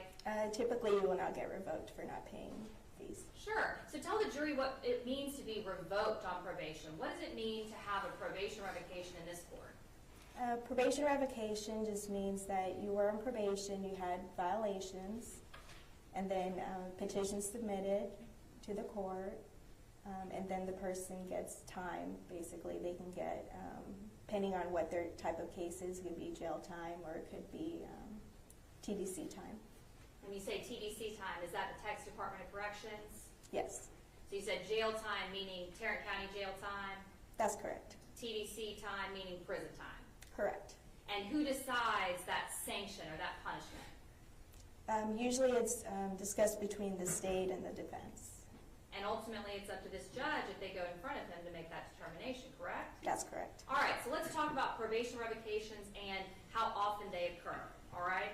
So out of, let's just say, 1,000 folks we got on here in probation in this court, do we have a lot of probation revocations pending? We do, yes. Tell the jury how many. I don't have an exact number, but as of 2016, about 33% are revocations. So a third of the people that we've decided are worthy of probation have been, at least have a pending revocation or have been revoked on probation. Those are the actual revoked people. Those are the folks that have been revoked. Correct. Not even the ones that have messed up and maybe have a probation revocation, but those that have actually been revoked. That's correct. Because there's a difference, right? There is, yes. So tell us about the difference. When you have somebody that is on probation and messes up, let's talk about, for example, they submit a dirty urinalysis. That happens, okay? Are they going to get revoked and sent to prison by this court? Not necessarily. That doesn't happen very often, and that's not just this judge, that's across all the district courts, correct? That's correct. Typically, if there's one or two small violations, the judges are not immediately revoking these folks and sending them to prison, right? That's correct. Because in general, the basic foundation of the probation department is to try to rehabilitate, right? Right. You guys work hand in hand with these folks every single day to try to give them chance after chance after chance. Would you agree with me? I agree with that. In fact, sometimes when we're in front of the court asking for this person to be revoked and sent to prison, we've been in front of the court multiple times with multiple violations, right? That's correct. And really, when someone violates probation, most of the time, that's a circumstance where they've committed a new offense, right? Right.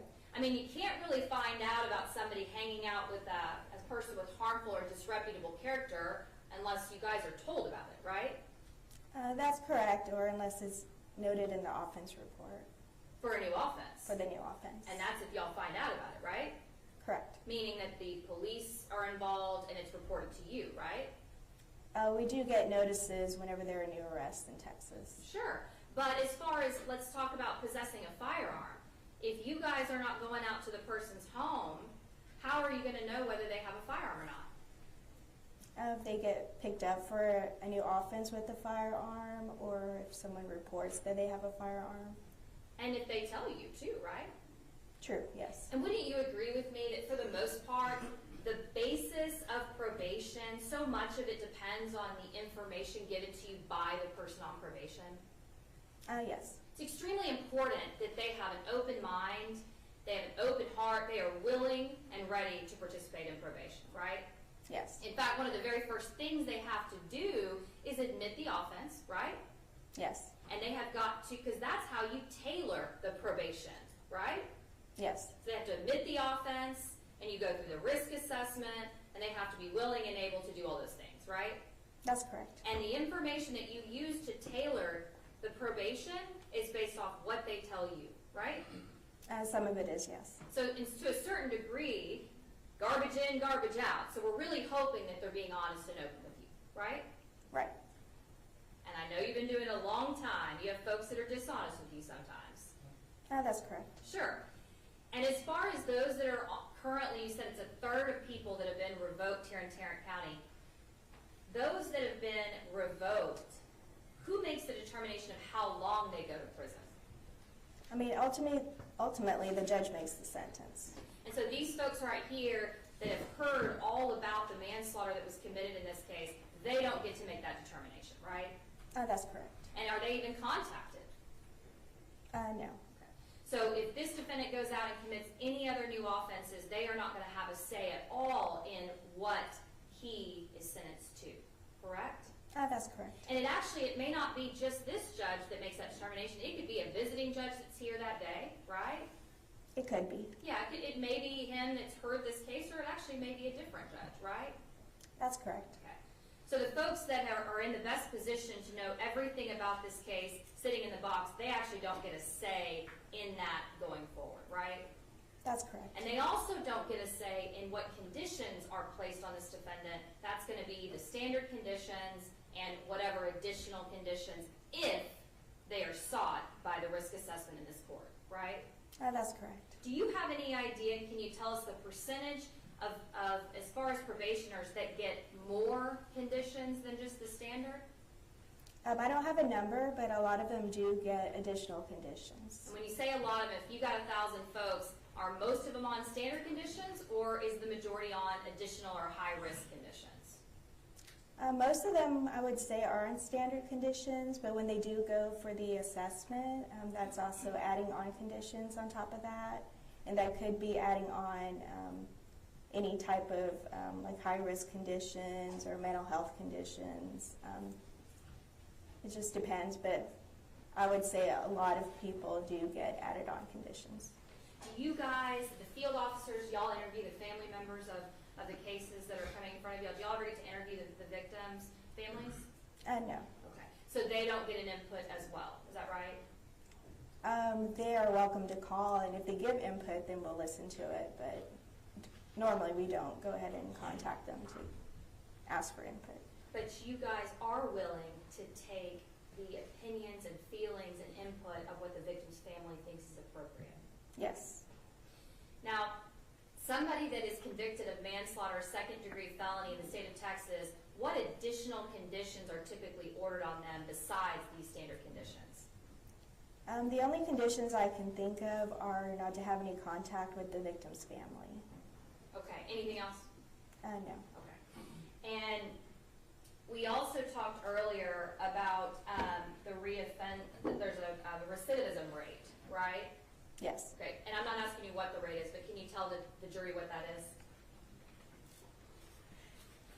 Just generally what recidivism is. Recidivism just means that they have messed up on their probation.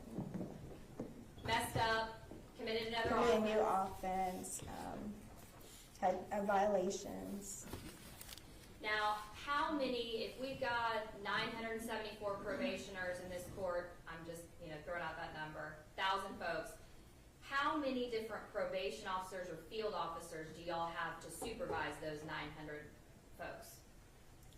Supervision officer-wise, we have 64 regular officers and 73 specialized officers. So what's the ratio? So per probation officer, how many folks do they actually supervise themselves? Usually the average is 140 for the regular probation officer. So per probation officer, they're supervising 170 what? 140 is Okay. the average. 140 is the average. Yes. Okay. So one for every 140 probationers. For the regular officer, yes. Okay. What about for you said there's a different type of specialized. I believe is what you said, correct? Correct, yeah. And would this fall into the specialized probationers as far as somebody that has standard conditions?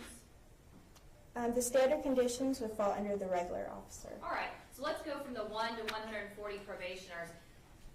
That one probation officer is responsible for meeting with all those 140 folks every month, rather? Correct. Okay, and they meet with them up here in this general area downtown with the probation office?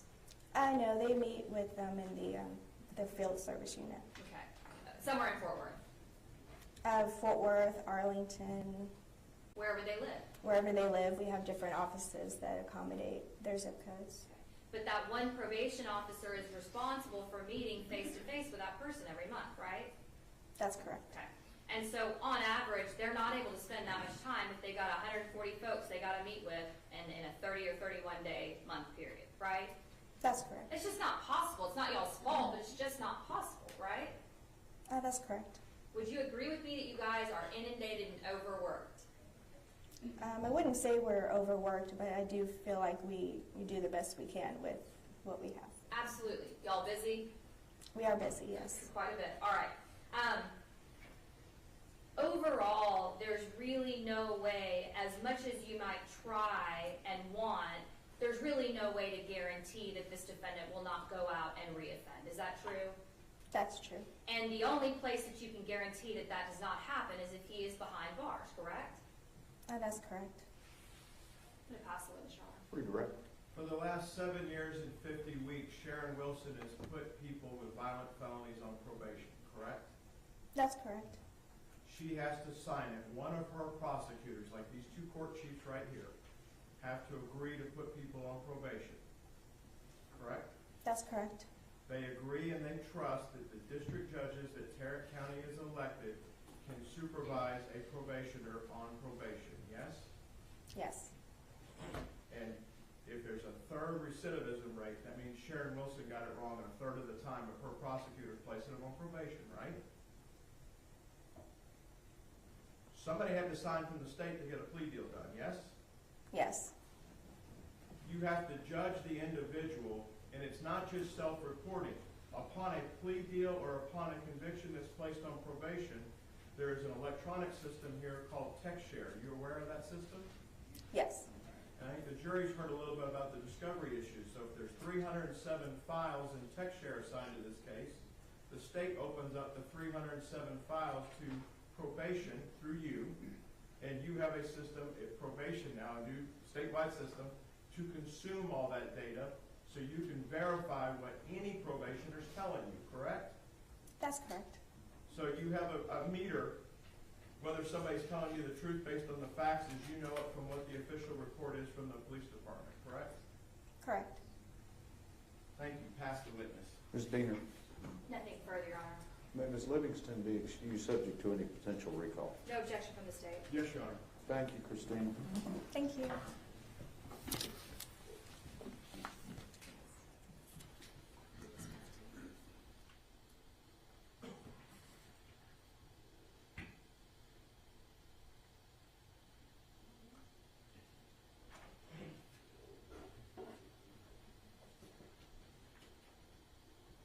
Good time. We're going to break for lunch, okay?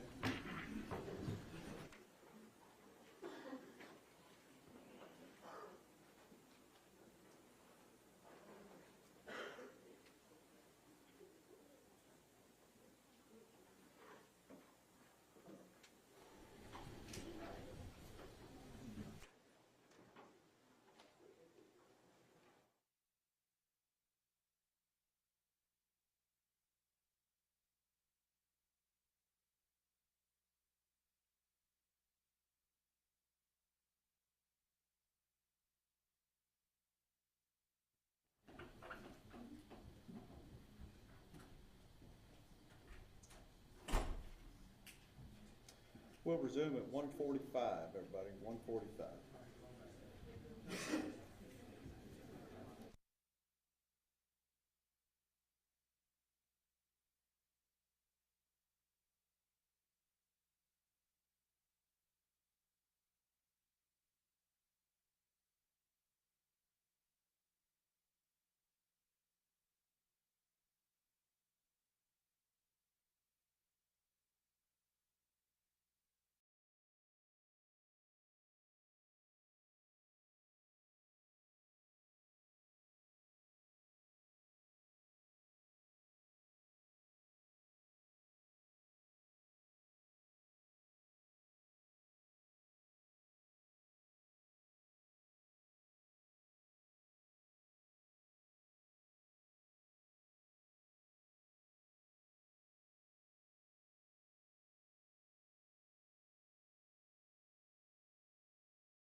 Looks like we have about 3 minutes left.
Since we do have a few minutes before the trial starts up again, let's let me look at this about the judge of this case. A statewide mail piece exposes Texans to the flawed judicial record of George Gallagher, the judge presiding over the political prosecution of Attorney General Ken Paxton. This was in 2017.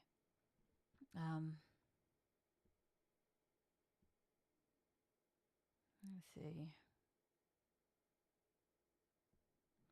It says right here, in at least two instances, the appeals court ruled that Gallagher himself abused his discretion as a judge in legal proceedings. Some Tarrant County political observers have suggested Gallagher has been aggressively aiding prosecutors in Paxton's case in order to build a favorable name for himself with Democrats and liberal Republicans around the state. He's not up for re-election until 2020, which is past that. So I guess it's 2024 now. I read in a previous mail piece. That's not available. Anyways, it doesn't hurt to look up the judge. Doesn't hurt.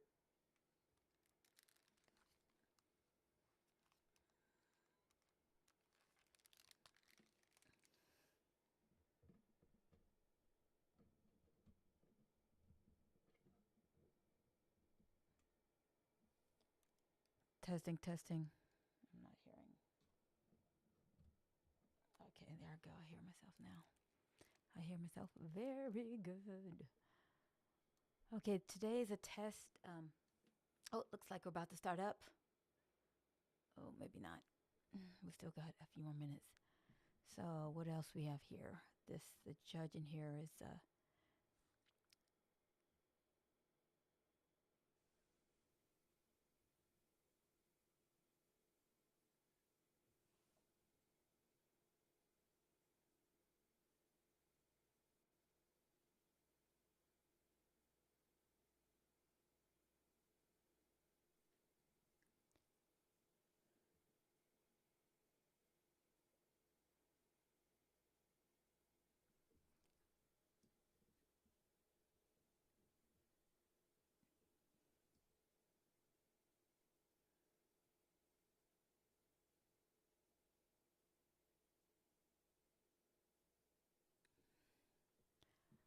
Okay, so sorry about that. I got distracted.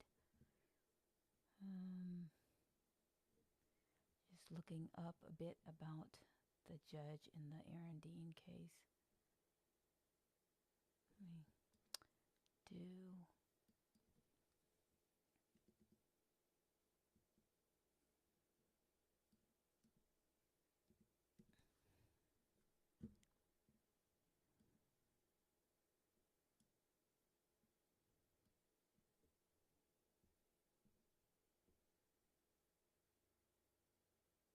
Okay, looks like everything's about to start up again. We still don't have sound.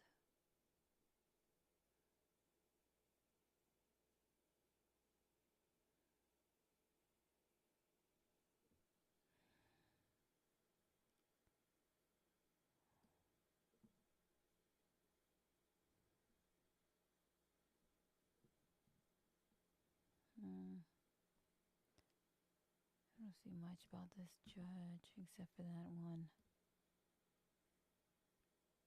complaint, the Wilson versus Gallagher complaint.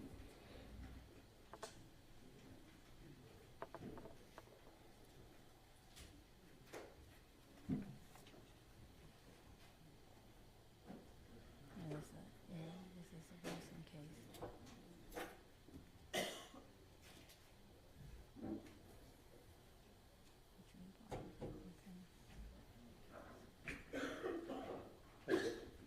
Dale. I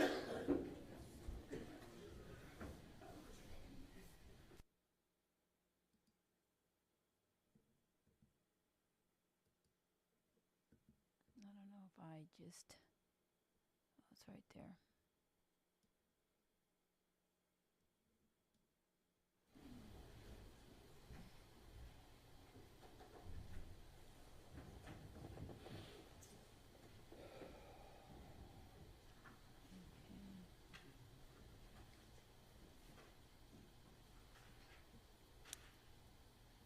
So, in looking, doing more research as we're waiting for things to start back up again.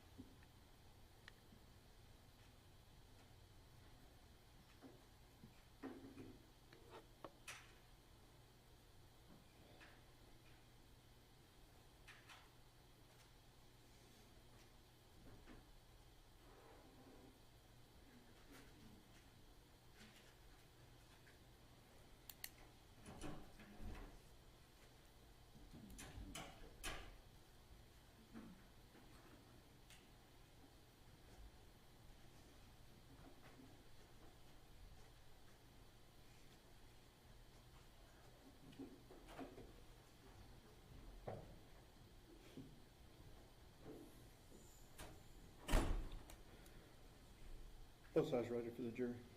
Stage ready? Yes. Okay, let's go.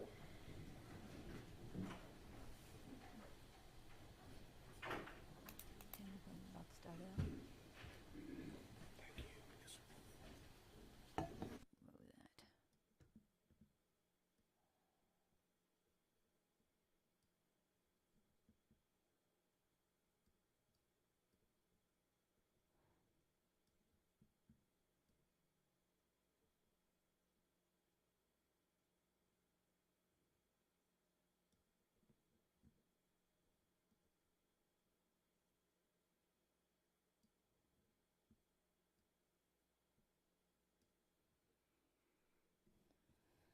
Okay, they don't have the mic on right now. So let's.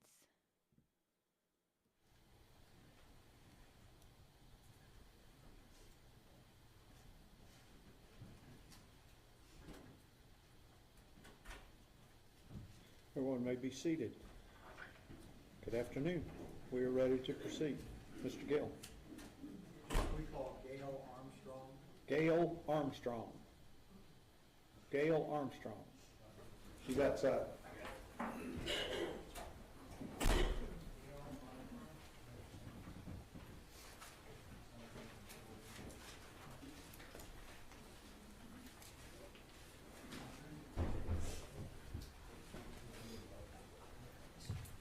Come on, please, man.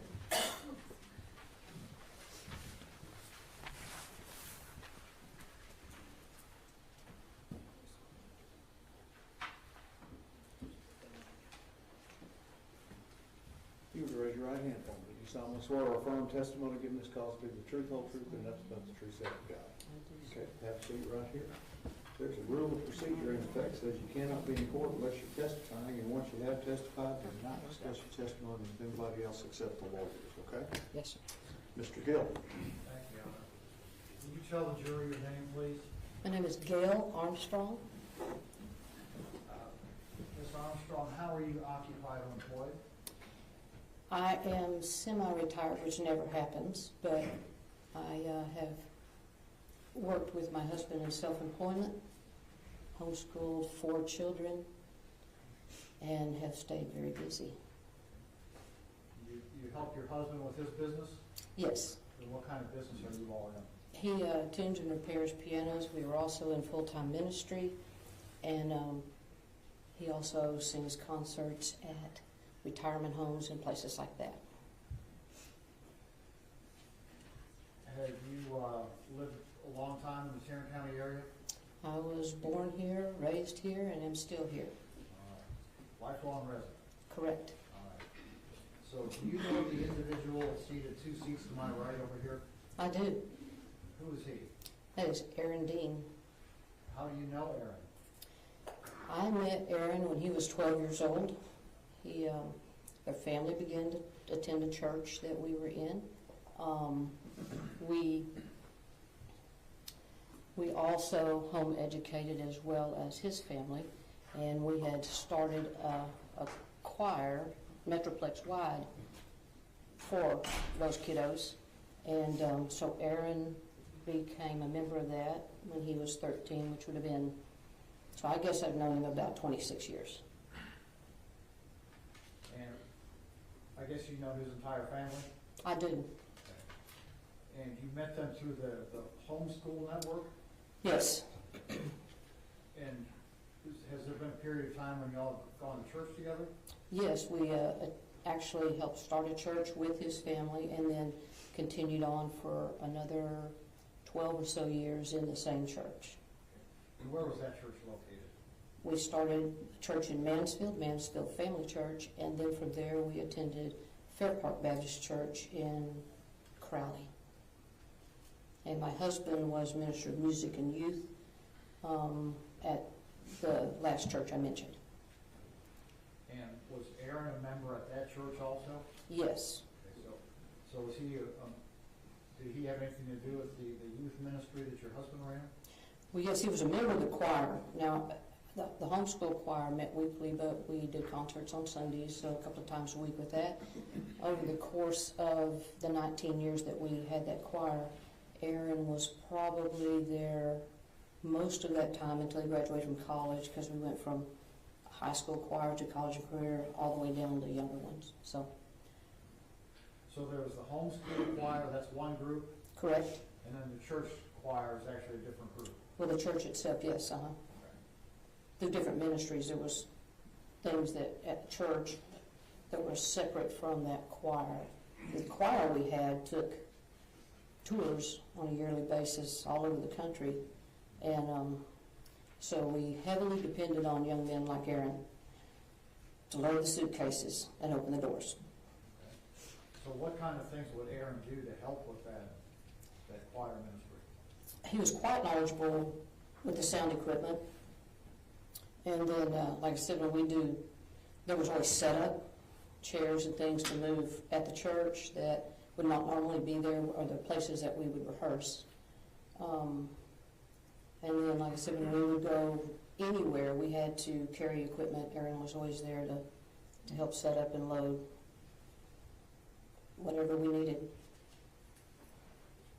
So what kind of guy did you come to know Aaron to be? He's a great guy. He led by example. Of course, he's been raised to be that way. But I just have a couple of circumstances I really remember when we were, say, loading up buses, and as young men have a tendency to do, they would become distracted, and he would kind of lead the crew. But he was never demonstrative about that. He's like, hey, we got more to do, but he would do that while he was doing it. you know. He definitely led by leadership and just coaching, you know, the younger guys as he got older.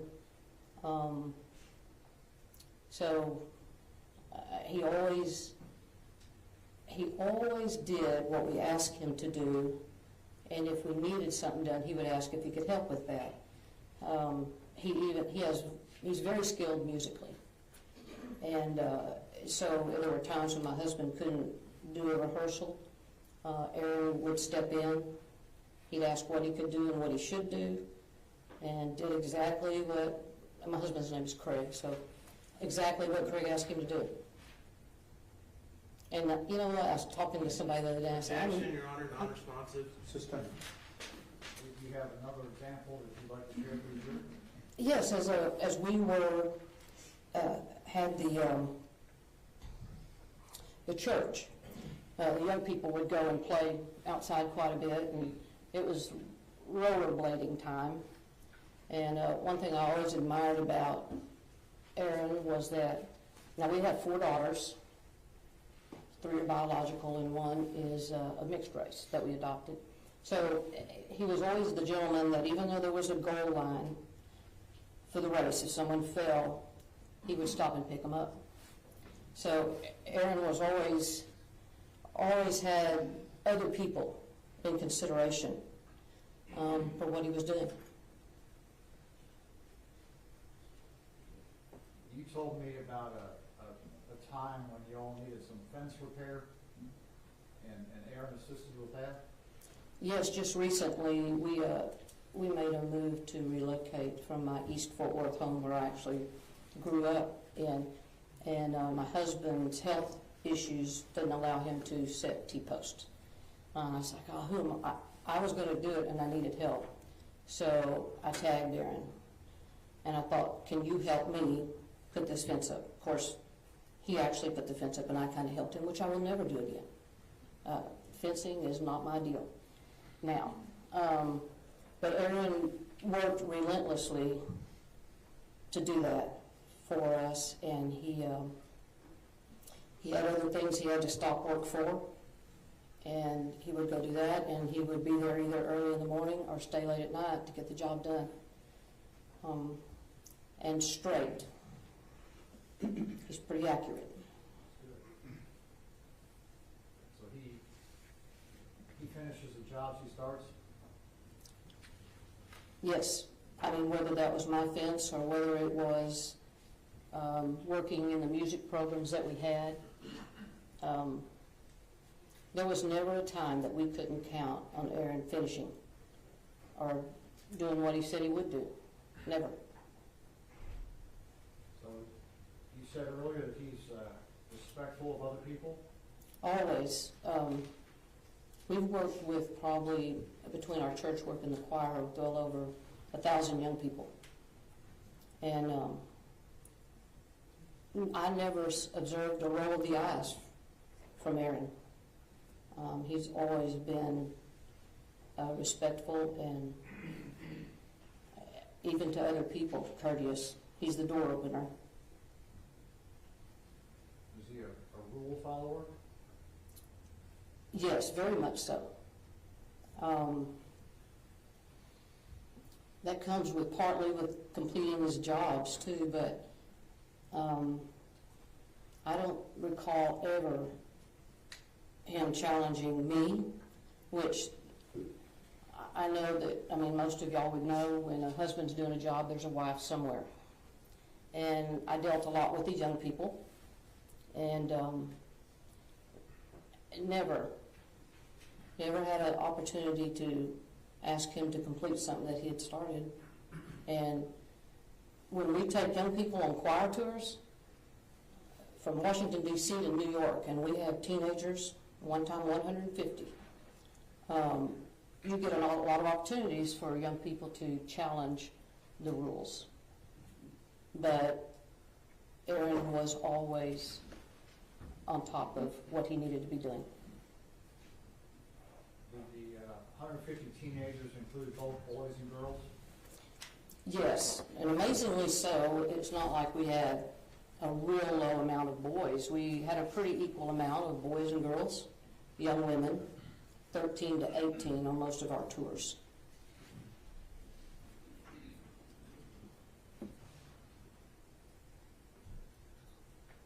Is Aaron a domineering type personality? No, not at all. He's very approachable, very courteous in anything that we ask or needed him to do. Not pushy at all. Is he egotistical? I wouldn't describe him as egotistical. I would say Aaron has strived to be accurate and know what he needed to do. Confident when we gave him a job, but not egotistical. Did he give you the impression he felt he was superior to other people? No, I wouldn't say so. He has leadership skills, and other people look to him to find out what it was they might need to do. But as far as, no, he's a very approachable, humble young man. We pass the witness. Cross-examination. I have a moment, Your Honor. Yes, sir.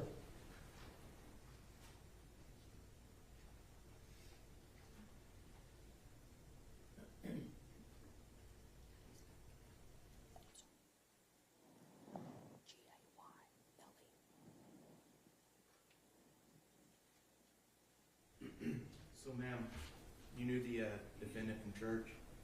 Yes, sir. You go to church a lot. All the time. You're a very religious person. I would say I am a person of faith, but I am not overly religious. It's Christianity. Yes. Religion. Jesus. Absolutely. And the Sermon on the Mount, didn't Jesus urge his followers, eye for an eye, tooth for a tooth? In the Sermon on the Mount? Yes, ma'am. I'm not certain on the Sermon on the Mount. Oh, I'm sorry. I think Pharisees might have asked that. Pharisees asked that. Maybe. Do you believe in eye for an eye?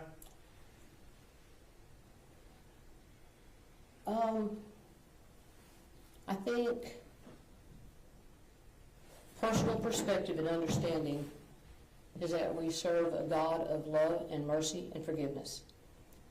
And we are expected to be Christ-like. So I don't know that eye for an eye always applies.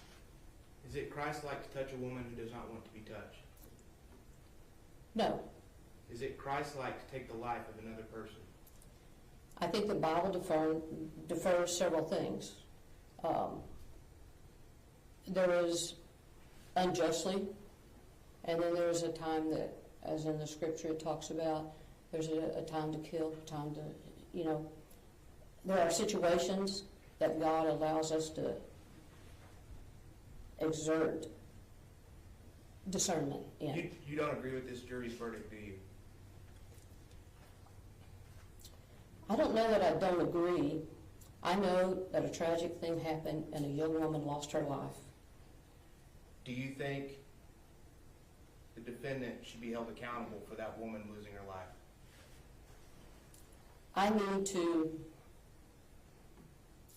We are in a court of law, and laws give us guidance, and I think that there are certain ways that he should be held accountable. Do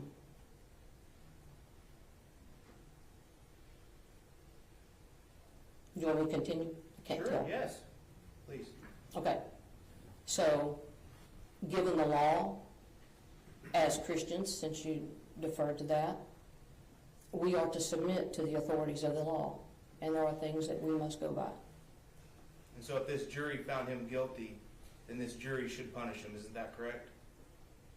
I think the jury has a responsibility now to make a decision accordingly.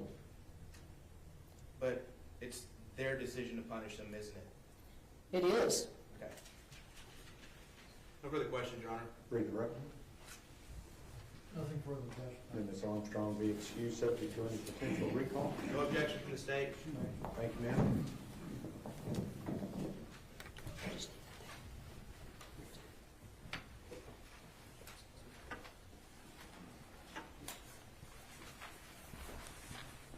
Mr. Gill? Tom Dugan. Tom Dugan.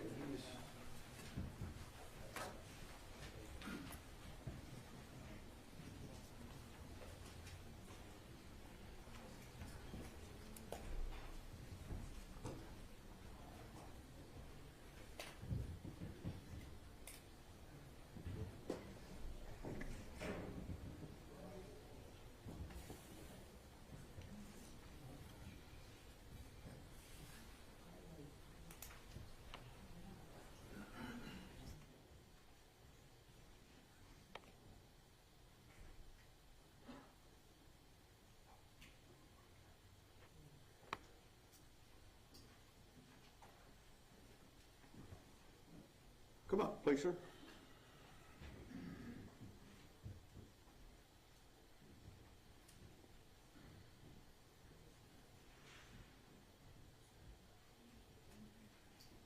Raise your right hand for me. Solemnly swear or affirm testimony given this cause to be the truth, whole truth, nothing but the truth, so help you God. Yes, Your Honor. Have a seat. Rule of procedures in effect says you cannot be in court unless you're testifying. Once you have testified, don't discuss your testimony with anybody else except the lawyers. Okay? Yes, sir. Do you have a spelling? First and last name and spell it for the court reporter, please. First name Thomas, Thomas. Last name is Dugan, Dugan. Mr. Gill. Mr. Dugan, how are you occupied or employed? Employed by the Fort Worth Police Department. I'm a detective in the West Side General Assignment.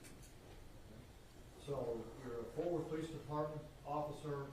You're assigned to the West Side area. Is that right? Yes, sir. I'm a detective. And then, detective, you said you are assigned to what's called general assignments. Yes, sir. What does that mean? Basically, we have certain departments for homicide, robbery, things like that. We get anything from, somebody's car is burglarized, retail theft at Target, criminal mischief, basically everything else. So you investigate a wide range of criminal offenses. Yes, sir. How long have you been a detective? Since I got promoted in March of 2019. And before that, how were you assigned? I was a patrol officer. My whole career, I did all of my time on the east side of Fort Worth on midnights. How long were you a patrol officer? Approximately 8 years. So during those 8 years, would it be a fair statement that you were a commissioned law enforcement officer serving the citizens of Fort Worth? Yes, sir. Were you ever assigned as a field training officer? Yes, sir. What does a field training officer do? We train officers once they graduate the academy. So once an officer graduates an academy, they go through an additional series of trainings. Is that right? Yes, sir. And is there more than one phase to field training? Yes, sir. I don't know exactly how they do it now. It's constantly changing and trying to improve. But when I was doing it, there were 3 phases. The first phase, second phase, third phase. Each phase is 4 weeks. Once they finish third phase, then they do what they call ghost phase, which I believe they still do, and that was a 2-week phase where their field training officer would be in civilian clothes and kind of just be with them and let the trainee handle the calls, best they could, and kind of evaluate from there. So what were your duties as a field training officer? What were you trying to accomplish? Depending on the phase that they were in, just try to help them along, make sure that they were up to standard with, how far along they were. For example, if I had a first phase rookie right out of the academy, I would hope that they could find the place that they were going to, that they were dispatched to without killing us, and be able to talk to the people, take notes, get good information. It's basic stuff. Write a good report, communicate well with people, things like that. First phase is pretty basic. Second phase, which is, I believe, is what I had with Aaron. I honestly don't recall. Second phase is a little bit more. You're expected to investigate a little bit further. You're learning in phase one, hey, what did I miss on this call? Well, you missed this, you should have asked this, things like that. In the second phase, they should be a little bit more in tune with what's going on, what they're doing, and third phase and so on. So you generally expect an officer to improve as they go through the various phases, right? Yes, sir. In their learning process to become a full-time forward police officer. Yes, sir. Now, do you know the gentleman over here 2 seats to my right? Yes, I do. Who is that? It's Aaron Dean. Did you know Aaron Dean to be a forward police officer? Yes. In fact, were you Aaron Dean's field training officer at one point? Yes, sir. Do you remember approximately when that was? I believe it was in 2018 sometime. I'm not for sure. I believe it was 2018. Would it be a fair statement that as a field training officer, you have supervised and trained a number of different forward police officers? Yes, sir. Some better than others? Yes, sir. Do you recall what phase of field training you were assigned to Aaron? As I said, I wouldn't stake my life on it. I believe it was second phase. I don't believe it was first phase, and I recall him being in another phase after I had him, I think on day shift, but like I said, I believe it was second phase. So would this have occurred on the east side, East Division of Fort Worth? Our training, yes, sir. And approximately how long a period of time does these phases of field training last? 4 weeks. So approximately a month? Yes, sir. Would you be with the officer that's being trained for the entire shift? Yes, sir. Yeah, give or take, a few minutes here and there, like at the sector or something like that. But yeah, generally the whole shift we're together. Like on calls out, yes. Okay. And how did you find Aaron to be as a field trainee? For the phase that I had him, specifically, like I can't recall any specific call that we were on. As you mentioned, I had countless rookies that I trained. So, but nothing ever stood out to me that there was any issue. If there were issues, they were documented. I do specifically recall him being willing to learn and wanting to learn. Sometimes you have, kids coming out of the academy that are 20-nothing years old and they think they know everything. Aaron was very humble. He wasn't that way. Doing what we do, we generally have to have thick skin, so we kind of give each other a hard time a lot in the department, but especially with rookies. And he took all the joking around very well in stride and didn't get his feelings hurt. He was very humble and a good sport throughout all of that. So I do recall that.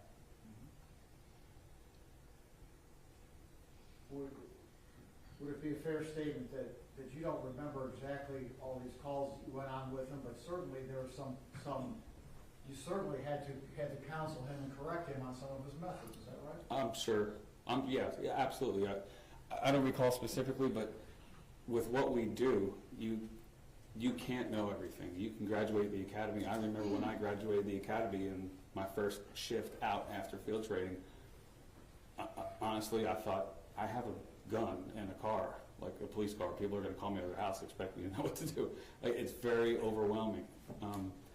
So there's no way you're going to learn everything and know everything. So there's going to be correction, first phase, second phase, third phase, go phase, and you're going to continue to learn throughout your entire career. So yeah, there were probably things that I corrected him on, but I don't recall what they were. And I do remember that everything that I did speak with him about, that he was receptive. Did he seem to take in what you told him? Yes, sir. And did he seem to learn from the direction you gave him and adjust his methods accordingly? Yes. Yeah, he wanted to learn. He's a smart guy. So he's very analytical. You know, everything I told him, I do remember him being like, you know, he was just trying to learn and, you know, apply everything. So. And that's the whole purpose of field training, isn't it? Yes, sir. To take the academy graduate and continue to prepare them to be a functional Fort Worth police officer. Yes, sir. And he was receptive to the direction that you gave him, is that right? Yes. Did he ask questions? Yes. Did they seem to be appropriate questions?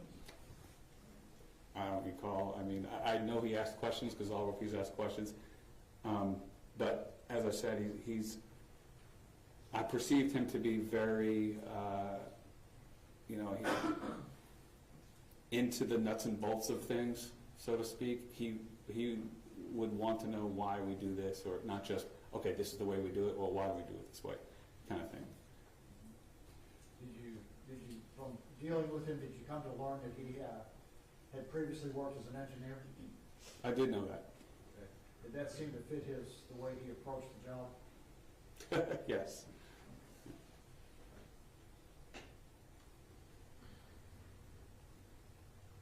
So you mentioned a few minutes ago that part of the job is training the officers to interact with the public.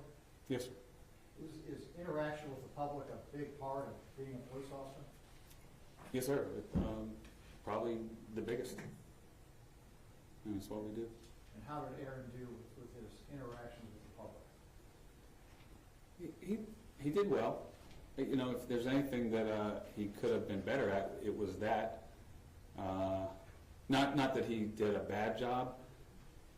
Most people, whether it's policing, whatever it is that you're doing in life, they want to know that you are listening to them, that you care about them.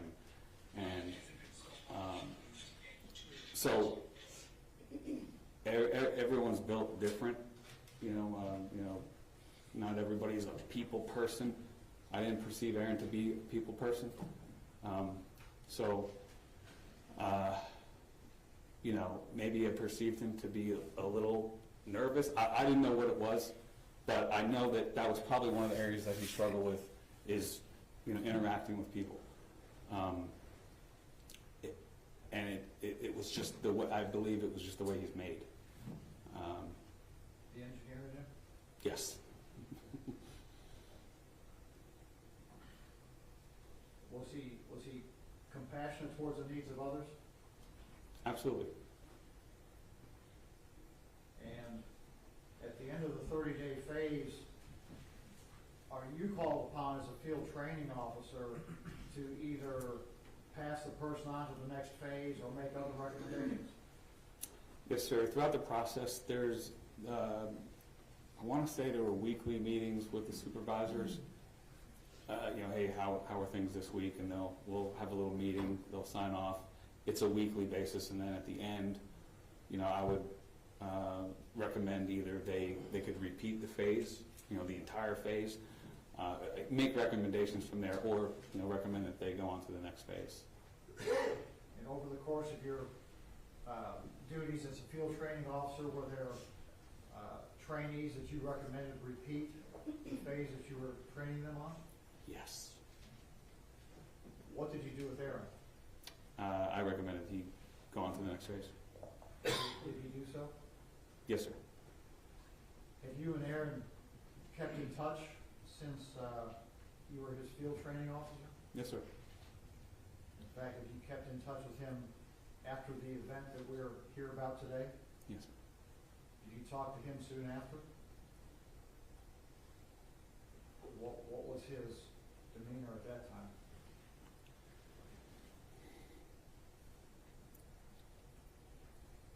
He was, I mean, as you can imagine, he was pretty torn up. He was devastated. I remember that I was out somewhere with family and got a call from him, and he was pretty devastated.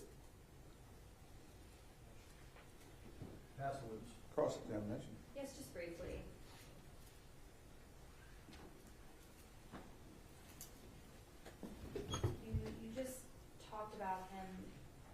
out and keeping in touch with you. What did he tell you had happened about, in this particular case? He didn't give specifics, and I didn't want to ask. He basically said, hey, you know, I was involved in a shooting last night. I don't remember exactly what he said. I do recall not wanting to ask, just because I've been on scene and involved in certain things, and I never wanted to ask an officer, you know, about that right off the bat. I just didn't feel comfortable doing that, and I didn't know how he would react to it, so I kind of just was there to listen to whatever he said. Okay, and over the last 3 years, have you guys talked about what happened? No, not in detail. I've asked him about the case, how things are going, things like that. I never initiated that kind of stuff with him because I figured he talked about it enough with his lawyers and family. Then whenever I would talk to him, it was kind of like a escape. You know, we did lunch a few times, I think, and talked about meaningless things, sports and whatnot. Do you want to know? Do I want to know what? Do you want to know what happened? I have an idea of what happened, but I don't know the facts of everything of the case, no. Well, sure, because you weren't able to sit in here in the last few weeks, correct? No, I was not here. No, ma'am. And you haven't reviewed any evidence in the case, correct? Just what I saw on TV. Right, and what's on TV isn't evidence, but as far as what the actual evidence and the facts of this case, you haven't had the opportunity like the jury has, correct? You're correct, yes, ma'am. Right. And there's been various witnesses that have testified, and you haven't had the benefit of hearing them, correct? No, like you said, just what I saw on TV. Okay.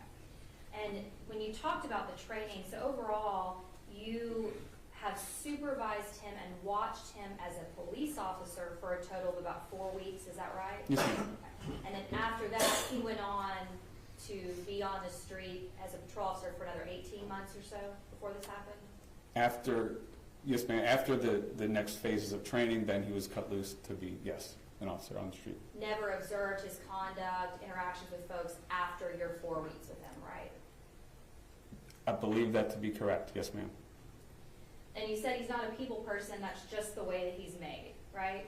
That's the way I perceived him. Like I said, I was with him for a month. Not that long. Okay. Yes, ma'am. And when we talked about the academy, you certainly went to the academy, correct? Yes, ma'am. Right.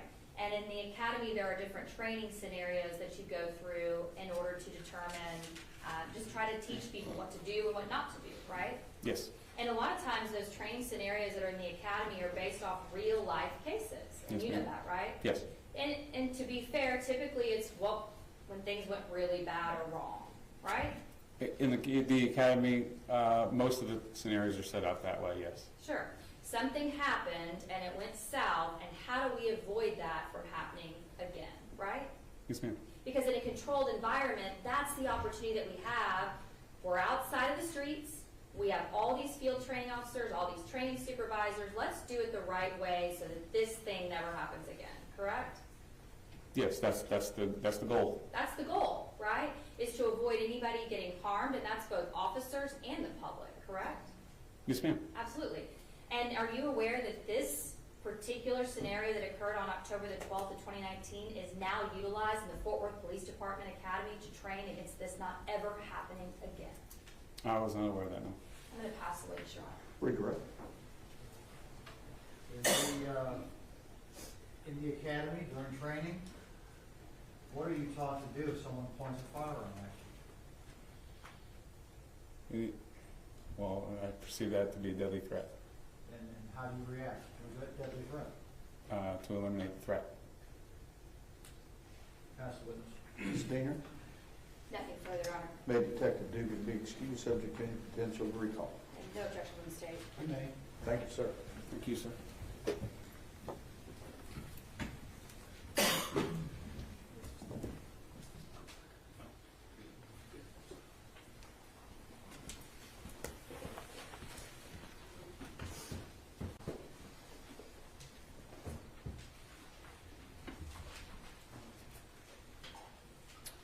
Mr. Gill? Donna Dean. Donna Dean. Yes, that's right.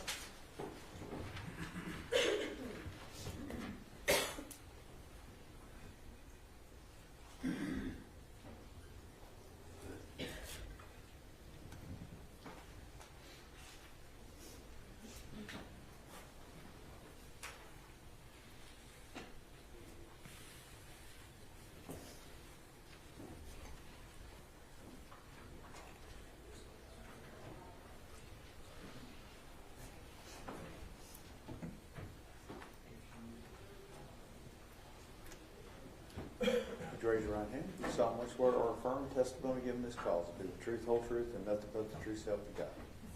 Have a seat, please, ma'am. Mr. Gill. Good afternoon. Good afternoon. Would you tell the jury your name, please? I'm Donna Dean. Donna, are you Aaron's mother? Yes, I am. And would you tell the jury what your immediate family consists of, please? My husband and I have been married for 46 years, and we have 6 children. The oldest is a daughter, and then 4 sons and a younger daughter. 2 sons are married, and we have 4 grandchildren. Would you tell us the names of your children starting from oldest to youngest? Ashley, Aaron, Andrew, Austin, Adam, Alyssa. And are several of the kids here today? Yes, they are. And could you tell us your husband's name? Larry. Is he here today also? He is, yes. And have you all been present here for most of the trial? Yes, we have been here for all of it. So all the kids' names begin with A? Yes, sir. That probably didn't happen by accident, did it? No, the first 2 were kind of like, we like those names, and then after that, we just said, hey, this is the pattern, we'll just keep it up. Have they ever been referred to as the A team? 6 A's usually, that's what they're referred to. So where is Aaron in the chronology of children? He's the second born. So he has an older sister, Ashley, and then it was Aaron. Is that correct? Yes, sir. So how old is Aaron today? Aaron is 38. And was Aaron and the rest of your kids, were they all raised here in the Dallas-Fort Worth area? Yes, yes. Primarily where? In Arlington. Was Aaron born in Arlington? Yes, Pretty much lived in Arlington his entire life? yes. Where did the kids go to school? We homeschooled our children all the way through high school. So you were the school mom for 6 kids? Yes, sir. So were you a stay-at-home mom then? Yes. I was formerly a nurse, but I stayed home with my children once they were born. Was that about the time the kids started getting to school age, you decided to stay home? Yeah, a little bit earlier, but yeah. Okay. So what kind of work did Larry do? For a number of years, he was self-employed with a computer business. His primary clients are small businesses. He's their IT person. He's done some other things after the economy crashed in 08 and 09. It took down several of our clients. And he did some private security work, and he still maintains some clients that he's had for years. So he's mostly retired, but still has a few good clients he takes Yes. care of? Mm-hmm.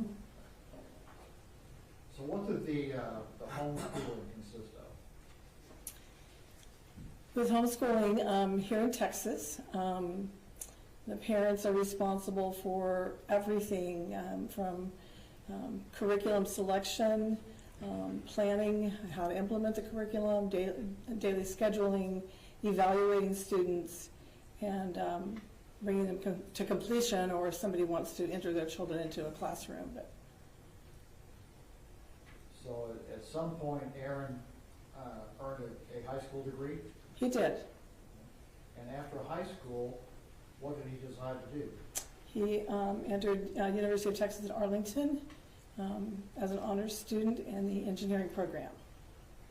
And did he eventually earn a degree? He did. He has a degree, a bachelor's degree in physics, and it's a minor in engineering. And then he went to work at the engineering field? Yes, he did. Okay. He actually worked in engineering some while he was a student. At some point, he decided to change careers. He did. He decided to become a police officer. Yes, sir. Do you know why he did that? He told us he wanted to do it because he wanted to make a difference in people's lives and to help people.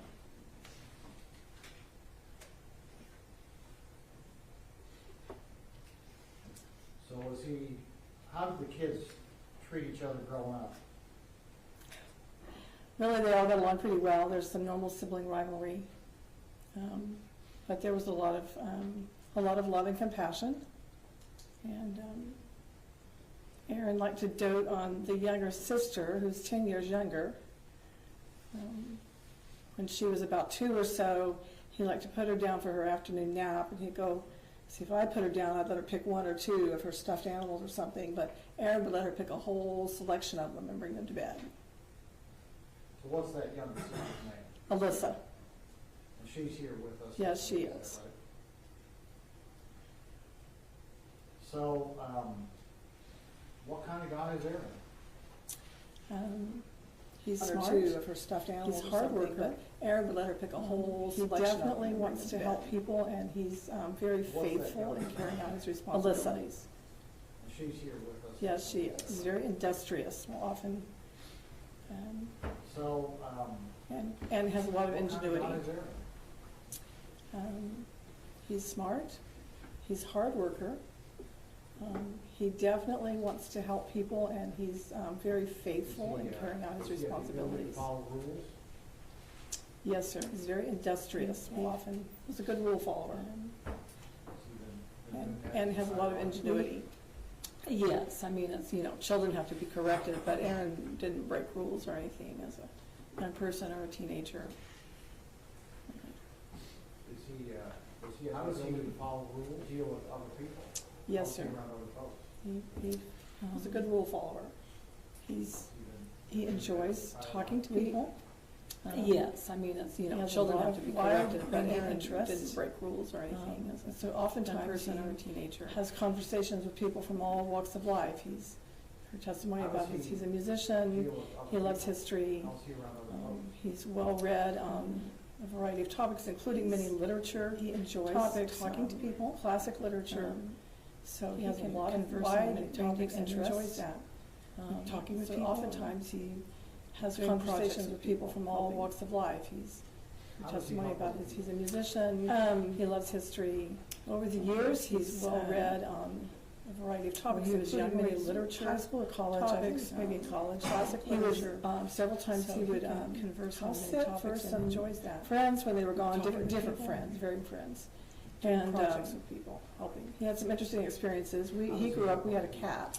And some of these friends had cats and dogs. Over the years, he's chickens.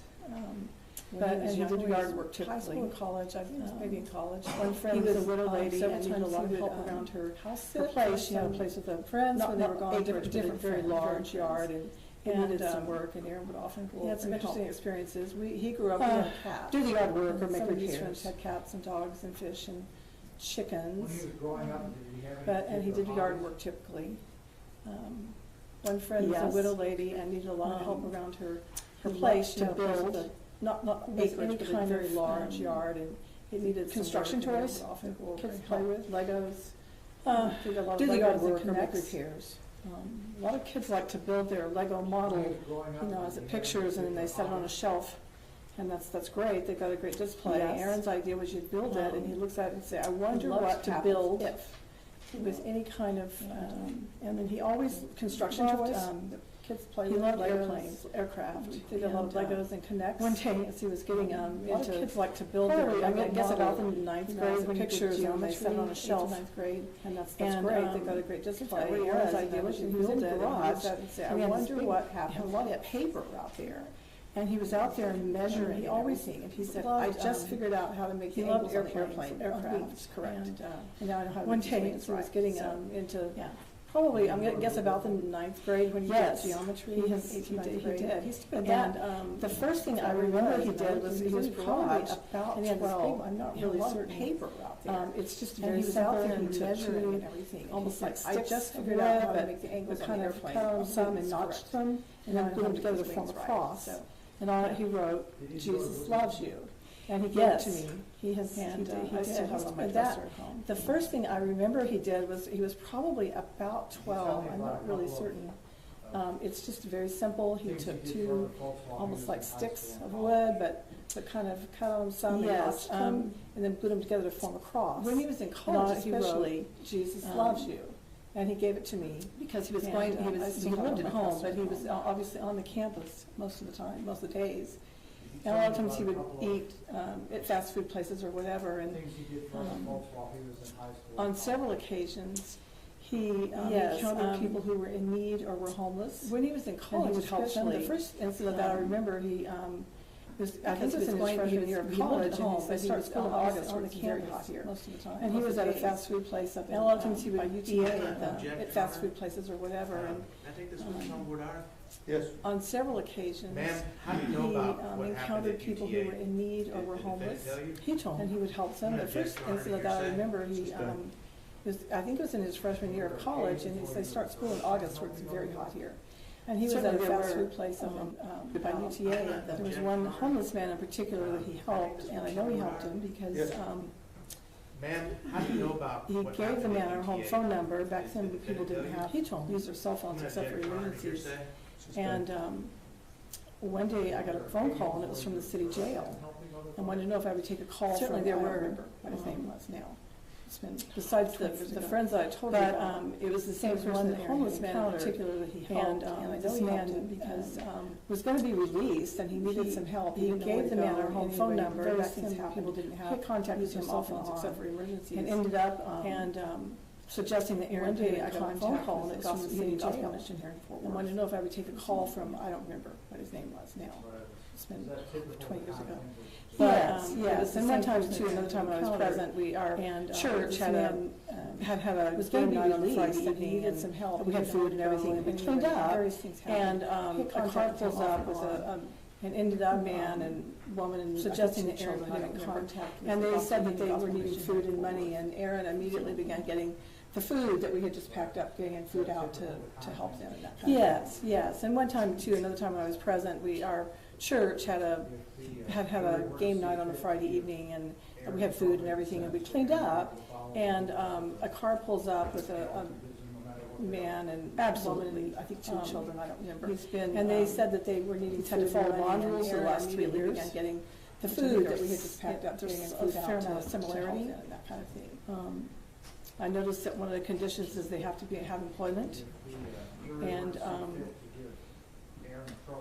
when Aaron, well, obviously he lost his job for the police department, and absolutely he needed to try to find work. He's been and he's began working bond rules for the last 3 years. Friend, which I think had a business, a fair amount of neighborhoods on restaurants, but this was just before COVID. I noticed that one of the conditions hit, all the restaurants closed down, so he could not, and he had a job. And throughout that time with COVID, there was some downtime he lost his job for the police department work because businesses were all closed. He needed to try to find work. We began to apply. He began working for a friend who had a business agency, putting dinner hoods on restaurants. This was just before COVID. And I think all those restaurants closed down. They'll do a basic background, and then they place somebody, and then they'll do a more thorough background check. Throughout that time, was placed into there was some dead time in their jobs. With a whole variety of different things. But then when the full background check would come, they realized he was under indictment. A lot of them can't keep you working here. And I know at least one of them, the supervisor, particularly said, I'm going to really try to, I really want you to work here, you're a great worker. And I think the way some of those workers, they've been Managed to keep busy, hasn't he has. He's in the process of, he's got some, as Suburban, it's got some engine work that needs to be done, and For a mother to some, feel and to he's got outlive some one of her projects going children. on at my house and a couple of other family members' houses with some repairs and upgrades and so on. I don't know, because I don't know one of my children, the work he's been doing. But can you imagine? Cross-examination. Obviously, what happened in this situation was a very tragic thing. No, ma'am. But isn't that one of the greatest pains that a mother much worse pain with one of her children? Certainly. For a mother to feel and to outlive one of her children. How many brothers and sisters does the defendant have? I don't know, because I don't outlive 2 sisters and 3 brothers. 2 sisters and 3 brothers. Can you imagine? And ever since October 2019, those 2 Obviously, what sisters happened and in those this 3 situation brothers was a very tragic have been thing. able to hug the defendant whenever they Isn't wanted. that Isn't one of the greatest pains that a mother Correct. can feel is to outlive one of her? And you've been able to hug Certainly. the defendant whenever you wanted, isn't that correct? Correct. How many brothers and sisters does the defendant have? Is that correct? Correct. Yes. 2 sisters And and you know, 3 you've been brothers. sitting here for 2 sisters and 3 brothers, right?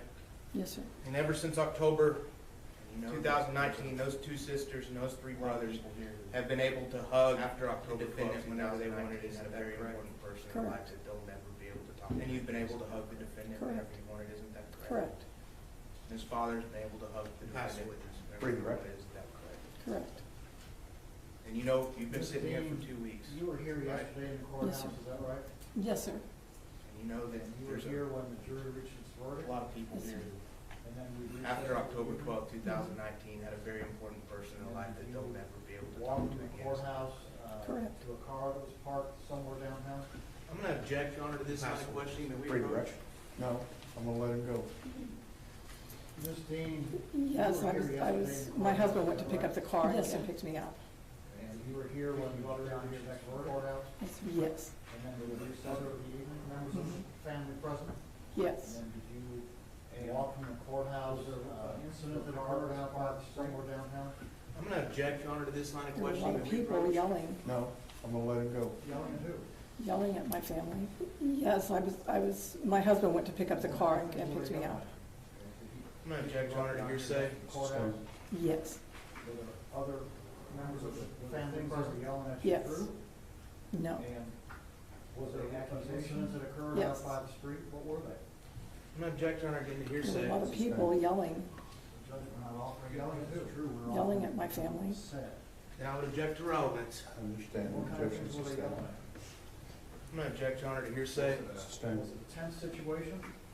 Yes, Were the things that were being kind to you? no, no, Were they accusations? yes, What were they? You feel safe? I'm going to object, Your Honor, again to hearsay. Sustained. only because there were We're not a lot offering of it sheriff's because it's deputies true, around. We're offering it because it was said. And I would object to relevance. Understand, objection sustained. Situation? Yes, Are you concerned about it going forward? Was it a tense Yes. situation? yes, Were those people being Mr. kind Smith? to you? no, You've seen Atatiana Jefferson's siblings in this Feel courtroom, safe? haven't you? yes, It Only wasn't because there Atatiana's were a siblings, lot of sheriff's these people deputies around. outside yelling at you, was it? I don't really know who it was. Was it a very bad situation? You saying it Yes. was them? Are you concerned about it going forward? There were a lot of people out there hollering. I have no idea who those people were. Mr. Smith? So you think it could have been them yelling? You've seen Atatiana Jefferson's, No. For the record, we're not saying it was. We understand. ask the witness. Mr. Gill? Nothing further, Judge. May Ms. Dean be excused subject to any potential recall. She may. No objection from the state. Thank you, ma'am.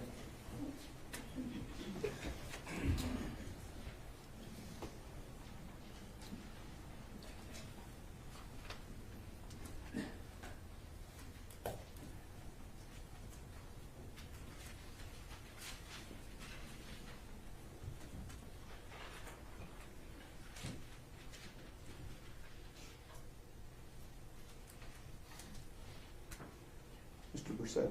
Your Honor, I believe Mr. Mata has graced us with his presence. We ask that he be sworn in and put under the rules. Is there a Mr. Mata in the courtroom?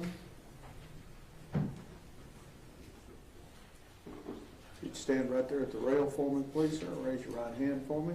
Do you solemnly swear or affirm testimony given this cause to be the truth, whole truth, and nothing but the truth, so help you God? I don't know what this is Hey, about. Judge, may we approach? I don't understand what's going on. I'm swearing you in as a witness. So, Under what authority, sir? all right, jury, go to the jury room.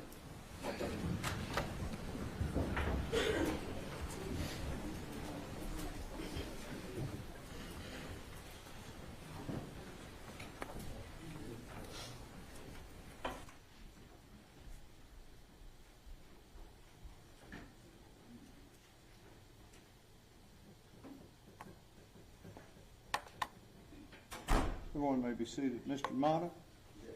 Is your name Manuel Mata? Yes, sir. Your date of birth is 7/8 of 1980. Yes, sir. All right. I have issued you an oath to testify truthfully. Are you going to take that oath? I have a question, sir. No. Are you going to take that oath? No. All right. You are on bond on some cases, is that correct? Those bonds are being declared insufficient, Sheriff. For what, sir? What's going on? What did I do? I need my lawyer present, sir. We will get your lawyer. You questioned me without a lawyer present. And I don't know what y'all are doing. I don't know what's going on. For what? For what? I asked him a question. I don't have no knowledge of this case. And I just wanted to know who's asking for me to be, sworn in. The DA, the defense, the judge, who's asking it? Those are questions I need answers if you're gonna revoke me. You ain't gotta be aggressive when you do. Let me see the lawyers. Yeah, we can't.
Everyone may be seated.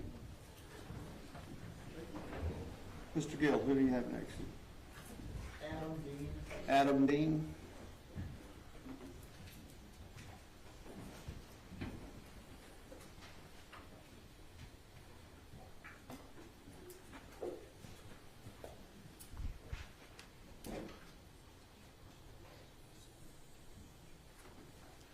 Solemnly swear or affirm testimony given this cause to be the truth, whole truth, and nothing but the truth, so help you God. Yes, sir. Thank you, sir. Have a seat. Mr. Gill. Hey, Adam, how old of a man are you? I am 30 years old. You have a family? Yes, sir, I do. What does your family consist of? I have a wife, and I have 2 born children and 1 more on the way. What kind of work do you do? Currently, I am employed as a recruiter or a headhunter. I got into that recently, and I'm excited about it.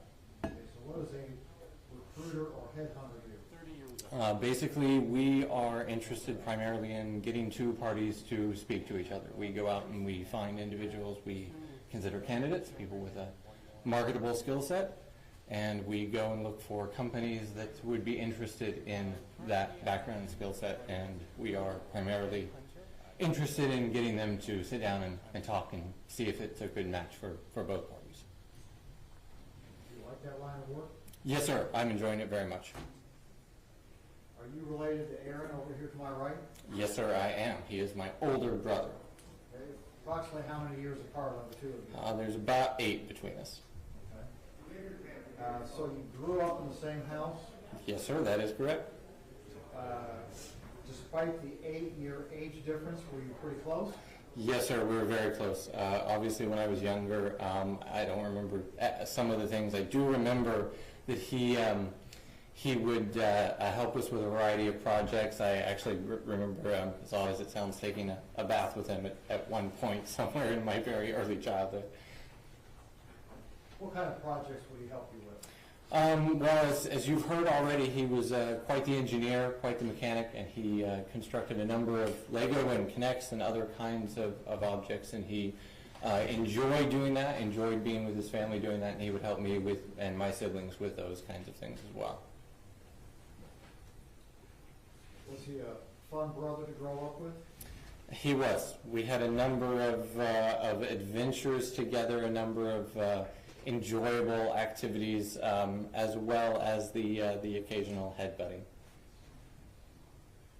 As the true of you have grown older, what kind of man has Aaron grown into?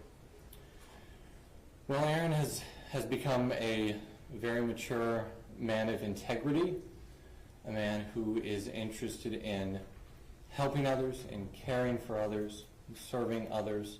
I would say a man who cares about honor and wanting to do the right thing.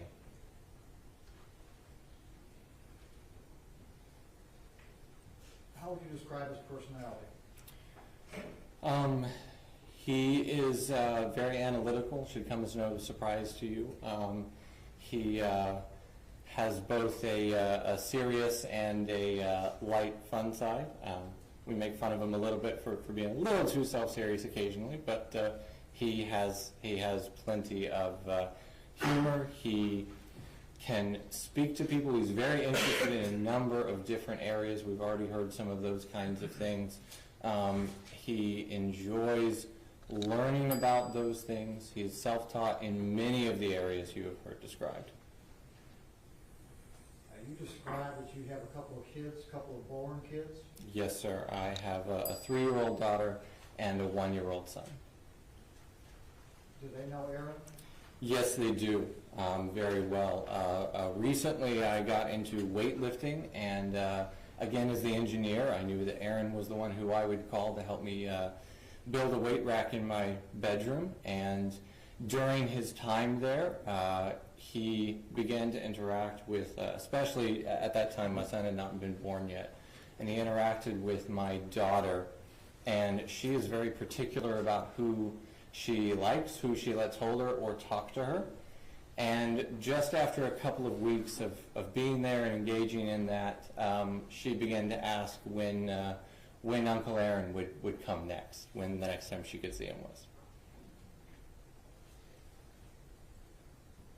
Are you familiar with his work with the children's choir? Yes, sir, I am. Describe that visually. So, as you have heard, of course, he grew up in that program, in the high school program. You heard, of course, earlier from Mrs. Armstrong, and he led the children's choir that they did occasionally when Mr. Armstrong needed him to. He was very good at providing direction for those kinds of things, helping the younger ones learn and grow and be able to engage in the activities they needed to. How does Aaron approach tasks when he has something he has to get done? Well, I would say he is very interested in figuring out what he's got in front of him. He wants to make a plan. He wants to understand the nature of the thing. He will often set about making drawings or spending a good amount of time planning, calculating, trying to figure out the best way to go about that. And then he throws himself wholeheartedly into it. If he needs to learn something, if he doesn't know, he will go and find someone or find a source that he can learn from to understand what it is that he needs to do and continue forward with it. You've known him throughout his adulthood. Has he ever been convicted of any type of criminal offense? No, sir. Is he a hard-working guy? Very much so. Is he a creative guy? Very much so, yes, sir.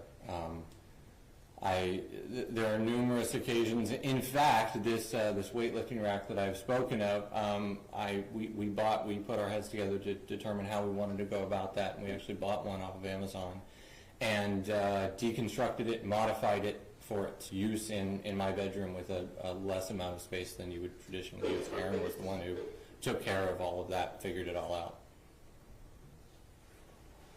If he were to be placed on probation, do you have an opinion as to whether or not he'd be able to follow any rules that Judge Gallagher would set out for him? Absolutely. I have no doubt that there would be no difficulty whatsoever in following those. He has followed faithfully the bond rules that have been set for him. Throughout my time knowing him in interactions with other organizations, hierarchies where there are rules, Aaron is not the one who goes and skirts around the rules or figures out how he can get what he wants to do, thinking that he's above them or going to go do his own thing regardless. But he did that night. We pass the witness. Cross-examination. He went his No own question, way. Your Honor. May Mr. Dean be excused subject to any potential recall. You may. No objection from the state. Thank you, sir.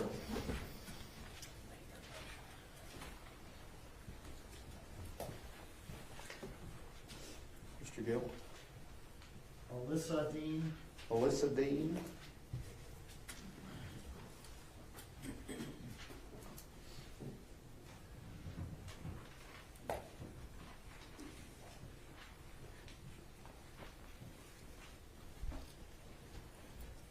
He went his own way. He did his own thing that night. Solemnly swear or affirm testimony given this cause to be the truth, whole truth, and nothing but the truth, so help you God. I do. Have a seat right here. Mr. Gill. Tell us your name, please. Alyssa Dean. And are you Aaron's younger sister? I am. Did you hear your mom testify a few minutes ago? Yes, Are you the younger sister that Aaron spoiled? I am. How are you occupied or employed? I am a police officer. Are you a police officer for one of the departments here in the Metroplex? Yes, I work here in DFW. And like the rest of the family, were you raised here in the Arlington area, I was. in homeschool? Yes. How much younger than Aaron are you? 10 years. It seems like my Despite that, audio did you isn't have going through a close the live relationship stream. growing up? Yes. So my mom's already told you the story about him being willing to get me whatever stuffed animal I wanted when I napped, which she said I was 2, but that continued further into my childhood than that. I remember, because I can remember it, I remember being upset that I had to go take a nap while the rest of my siblings got to play, and so to console me, Aaron would bring me, again, whatever stuffed animal, however many I wanted for my nap time. I also remember in the summer we would go see my grandparents who lived in Reno every year. And they had property and they had horses. And Aaron would take me horseback riding every year when we were out there. You had pretty good memories growing up. Yes. How long have you been a police officer? 7 years. So, were you actually a police officer before Aaron Yes. became a police officer? Yes.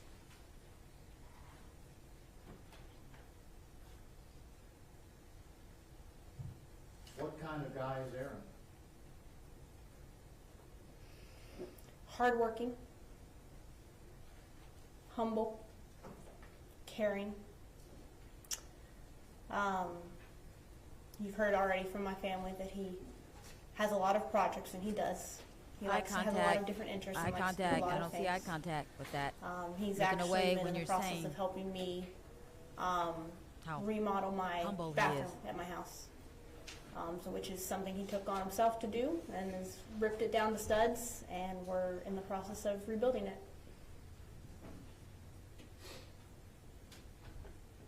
You said and gave us an example of how he's hard working. You say he was humble also. Describe that to us. I remember conversations when Aaron was going through the academy. Of course, I had already been through my academy by that time. I was an officer. And awareness that he was tackling a new field. It was very different from what he had done before. And that he did not know everything, and he knew he didn't know everything. And he was eager to learn every day. He was eager to get in there and learn what it was about.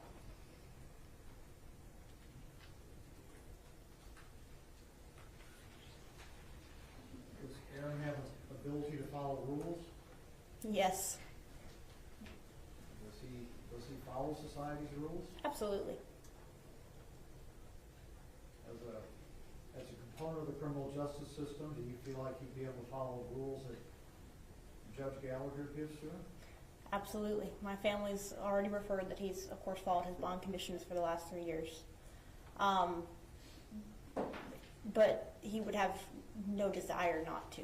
I mean, he lives his life according to those rules anyway. That wouldn't be an issue for him. You understand that while you may continue to be a police officer, that Aaron is done being a police officer? I do.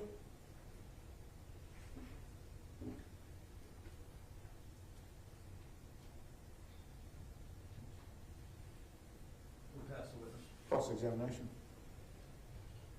You've had your brother, and you just talked about it, the last 3 years or so, he's been helping you around the house. You've been able to see him, right? Yes. And you've been able to talk to him? Yes.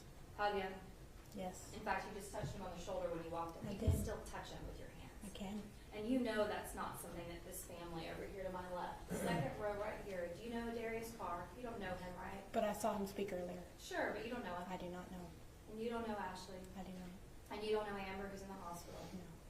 And you know, though, that they don't get that same opportunity. I do know. And they will never get to do that. You know that? I do know it.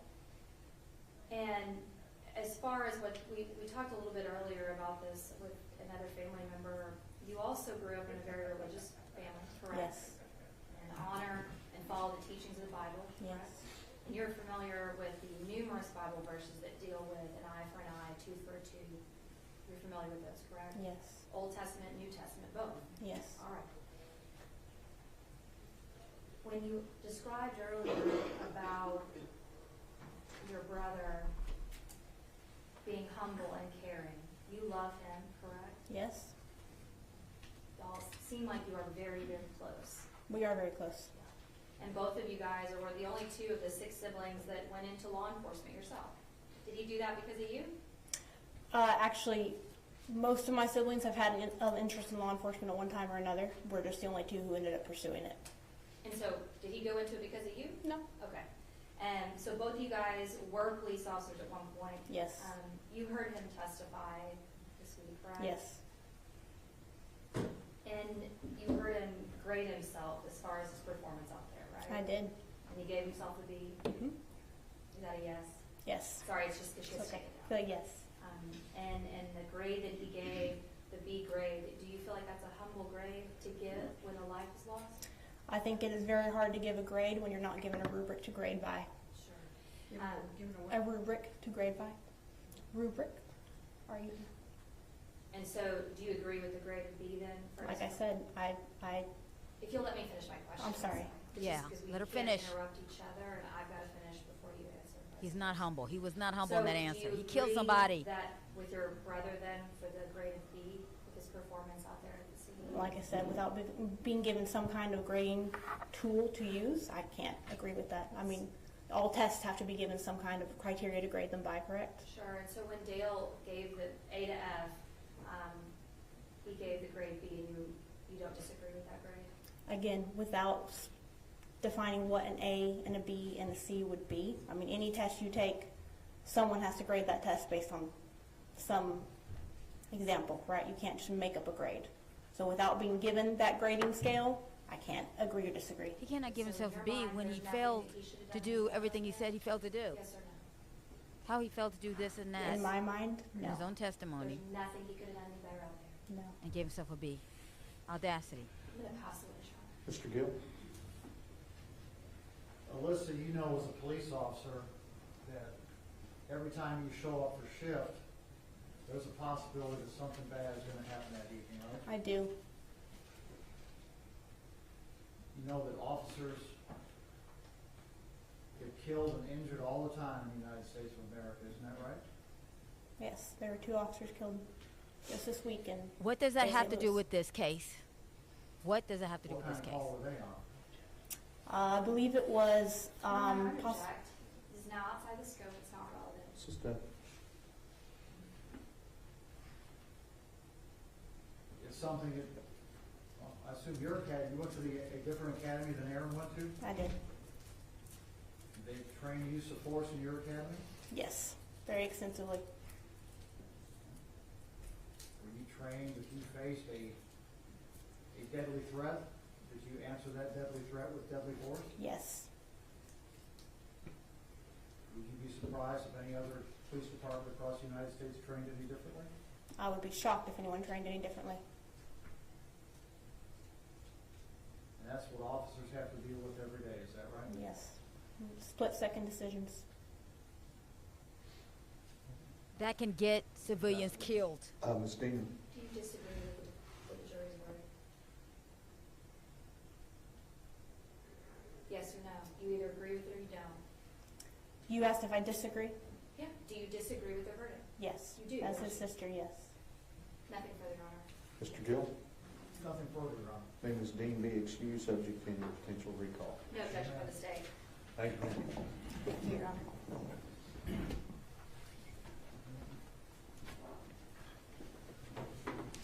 Blue line. Mr. Gill? Mr. Dean rests. State have any rebuttal? We do. Who do you have? Ashley Carr. Ashley Carr.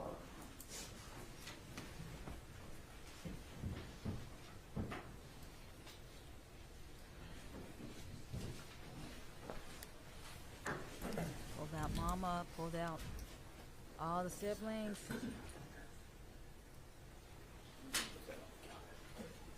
You testified previously, right? Yes. Okay, remind you that you're still under oath, okay?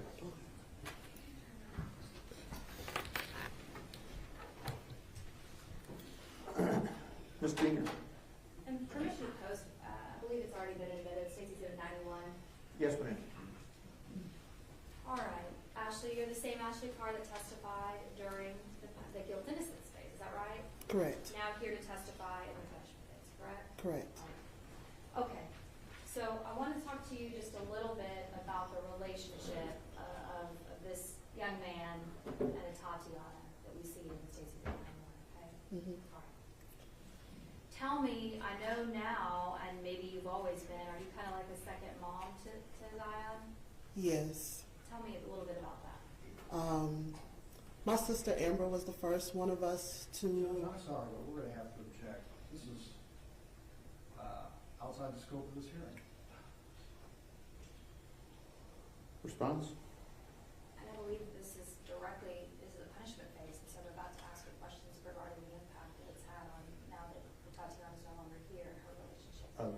Let's get to that then, okay? Okay, so I think you were answering a question about Amber had the first. So my sister Amber, out of all four of us, is the first one to have children. So Zion was our first nephew.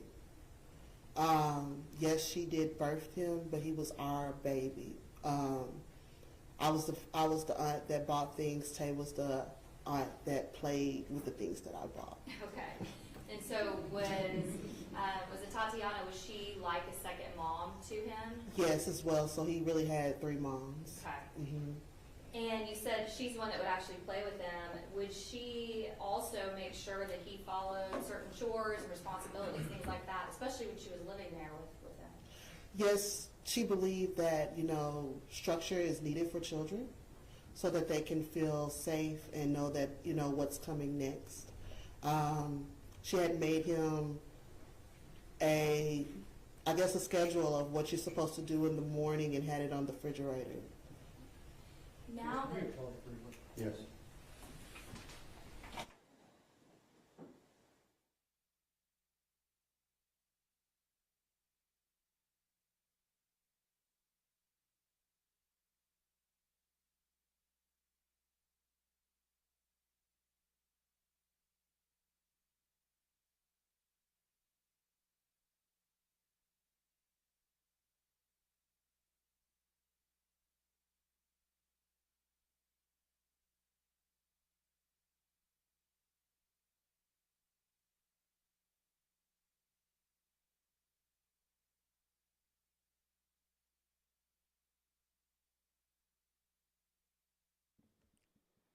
It's just messed up, man.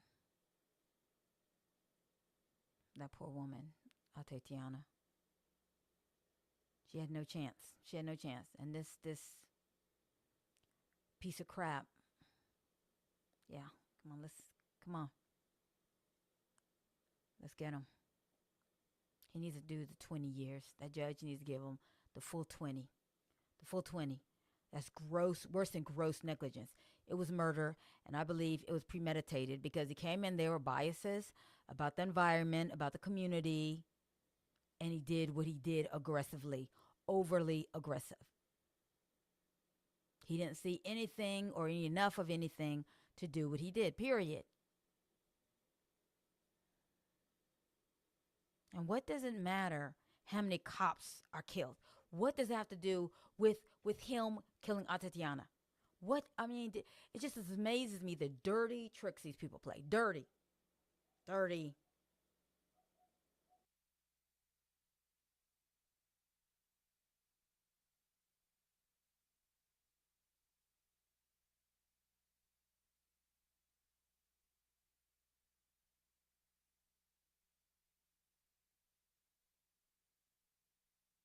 It's really disgusting that he's worried about preserving his life and having a life. Disgusting. To me, I believe he became a cop so he can kill people.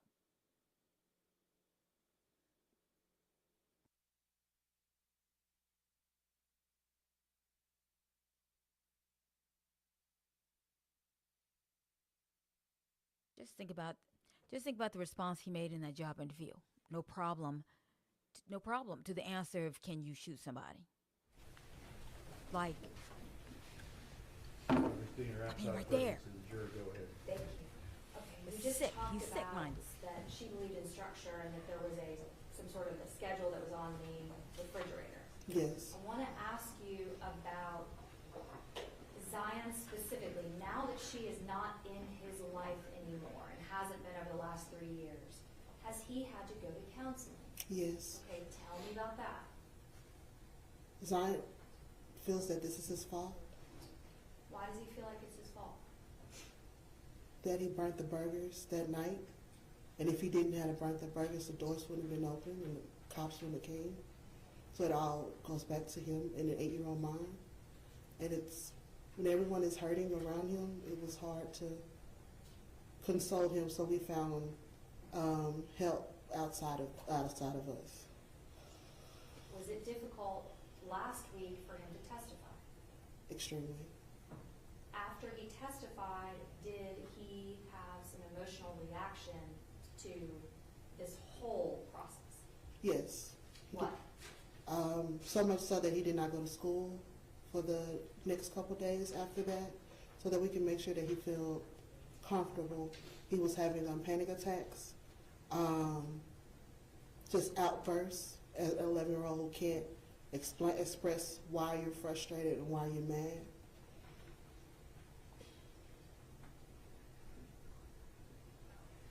Judge, that was it. That's the only remaining questions that I had to ask.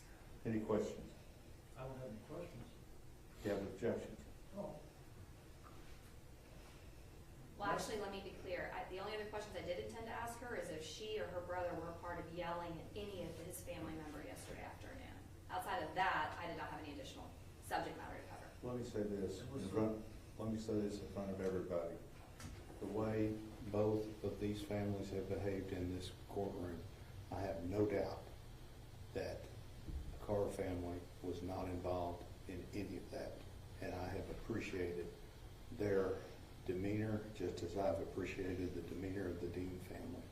I thank both families throughout this trial. So that's not necessary, in my opinion, Ms. Diener. Mr. Gill. However, Judge, if the state wants to ask those questions, we are not going to object to that because we do not believe that they were any part of that either. I think The person we just took in, went through the holdover door a few minutes ago. that's my understanding also, is the person who was involved. All right. But we do have an objection to the way that the victim impact evidence has taken a turn away from the impact of the death of Atatiana Jefferson to impact of court proceedings. I don't believe that there's any relevance to how someone feels after court proceedings. I don't believe it's valid victim impact testimony.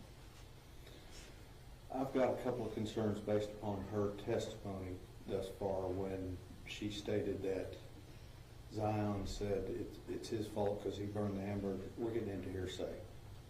That's my first thing. That was going to be my next What I was just going to ask, may I be permitted to ask him if he's sad? That's an objection calling for hearsay. His demeanor? Oh, his demeanor, you can ask him that, yeah. But you can't go into statements that other people have said outside of court. So that's where I'm coming from. Any other objections? No, sir. Okay. I'm going to allow you to ask her generally about Zion. Has he had problems as a result of this? Has he sought counseling? Did that counseling have to either increase or intensify as a result of the trial? I want to keep it real general. Okay? Mr. Smith. What about missing school? I'll let you ask that. Missing school because of the incident and the trial? Correct. You may have an objection if you choose running objection to that. Okay? Yes, sir. Okay. So you understand where we're coming from? Mm-hmm. All right. Both sides ready for the jury? State's ready. Yes. All right.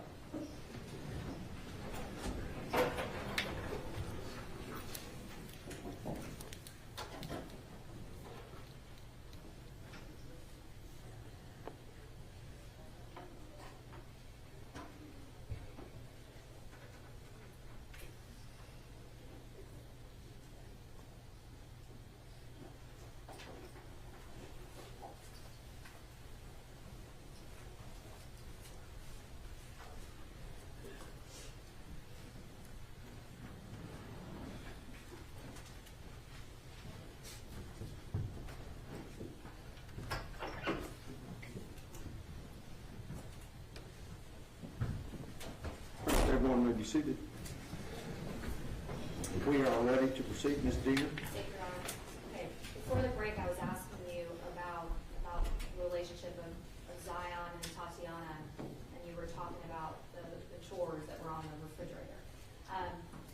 you been able to observe how this and the loss of Atatiana has affected him? Yes, I have. Tell me about that. Since this has happened, Zion has been placed with an IEP in school for social emotional learning. Okay, what is you just said in an acronym, say it again? IEP. IEP? Uh-huh. It's a plan to make sure that he's able to be the best successful that he can be in school. So there'll be some times that he will have outbursts. Emotions will come from nowhere, and he's in the middle of class, things like that. And in the plan, we've given him a space where he can just be by himself, to breathe through it, to also have a buddy at the school, but it's not a student, it's an adult buddy, that he can feel confident in talking to them, and them helping him talk through the stress at that moment. Has he had to go through counseling after Tatiana died? Yes. Tell me about that. Well, all this happened, I guess, at the beginning of the pandemic. So he was doing play therapy, but then when the pandemic happened, everybody kind of stopped, and he was doing virtual therapy. But he's a kid, so virtual therapy wasn't really for him. So we were able to find him in-person therapy, and where he's been attending. Has that counseling had to increase over the last few months or weeks in proceeding for the trial? Well, it increased. Every time we got a delay, it increased. Has he had to miss school because of some of these issues? Yes. Sometimes he wakes up and frightened. Sometimes he wakes up crying, where he can't understand why he's uncontrollably crying. We just don't want to send him into an environment where his emotions are not intact for that day. So luckily the teachers have been working with us and sending, the work home or things like that, or telling us what he's missed, because they all understand that this is something traumatic for him. Cross-examination. No questions, Judge. May Ms. Carr be excused again, subject to potential recall. You may. Thank you, ma'am.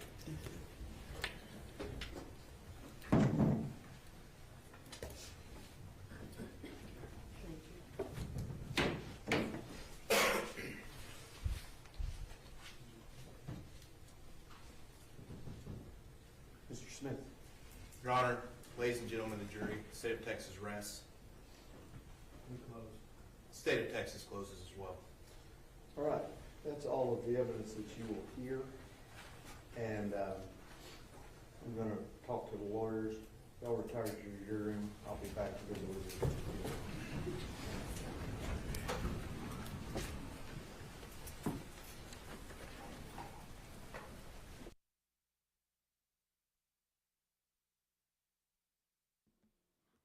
Okay, if I got it correctly, I guess they're done. So it's the judge who decides sentencing. So, I guess maybe we'll find out soon enough about how long this dirtbag will spend in jail. Okay.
some of the evidence. So, but that's maybe unavoidable in a situation like this one. But anyway, does the state have anything else you wish to say? Yeah, Your Honor, and again, on a final trial on this, obviously we have to go through voir dire just like we did again, just like we did before and everything like that, too, and everybody has to be questioned. That no matter what, like, the issue of evidence and those things is already out there for everybody to see on TV and the internet and everything like that. We'll just have to deal with it when the time comes. On behalf of the defense. Judge, our concern has always been Mr. Wagner getting a fair trial. And the gruesome photos, you've heard our objections throughout the trial concerning that. And so, while the jury's been instructed not to view anything, not to talk about anything, our concern is that some of these photos that are bloody, that are gruesome, that the court previously did not want published, could affect the jury. And as much as family members or other people who know they're on jury duty could see something and try to want to talk to them about it or question them about it, it's just a provocation that could deny my client a fair trial.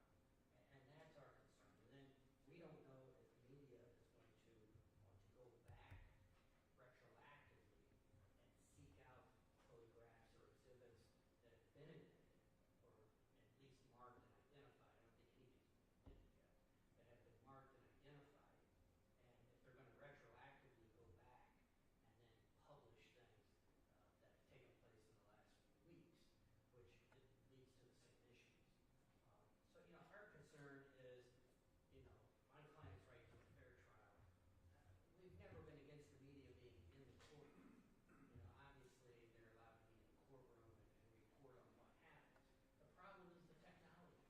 The problem is getting this stuff out on the internet and having it distributed worldwide, and with digital technology potentially altering images that get on the internet. And then following my client the rest of his life, regardless of the verdict.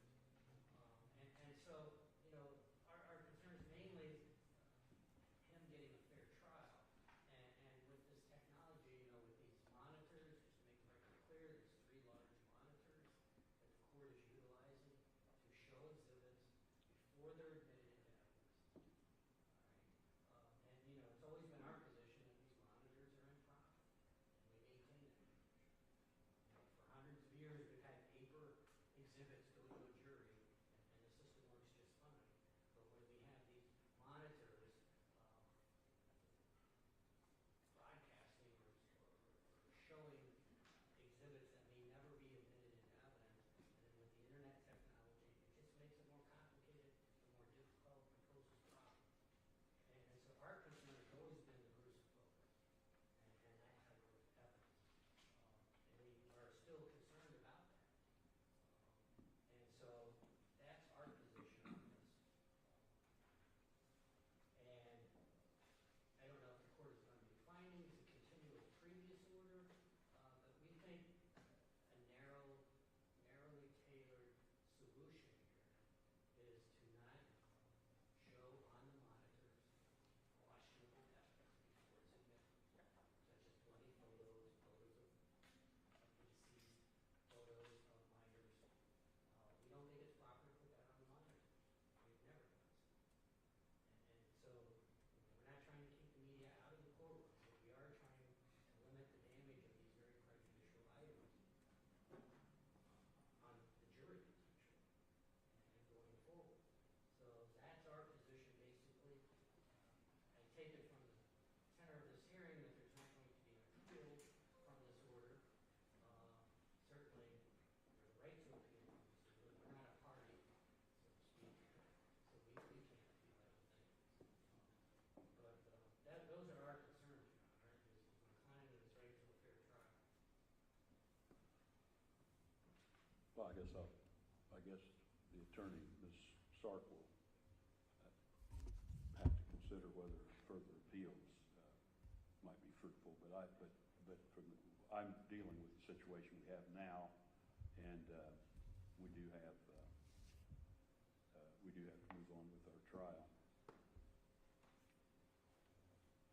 The last point made by Mr. Parker, counsel for the state, what do you think about we've been putting pretty much whatever the witness has been talking about, not everything, but we've been putting that on the screen. Is that something that the state feels is necessary for its trial? It is absolutely necessary, Your Honor. I don't know what happened. These are not the same trial. So, I'll use this picture for example. what did they do? I can hand it to a witness.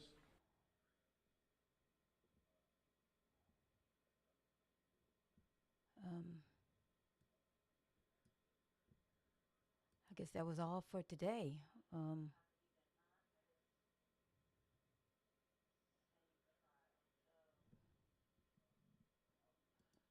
So I guess we'll continue tomorrow.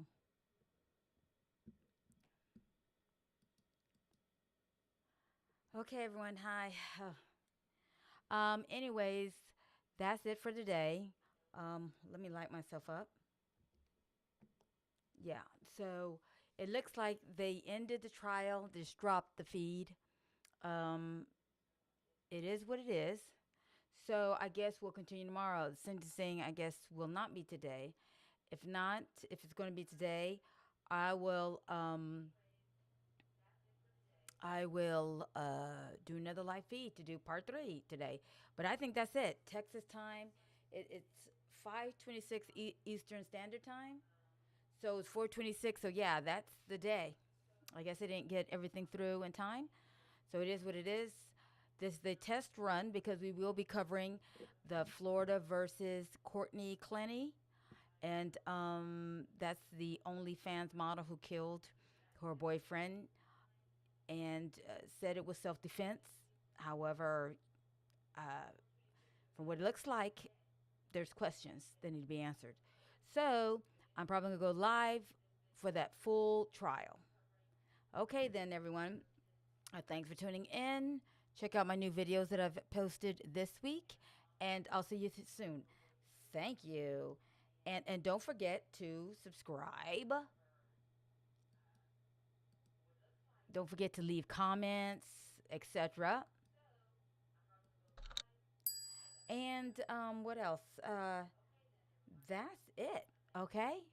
Bye-bye. Peace out. Peace.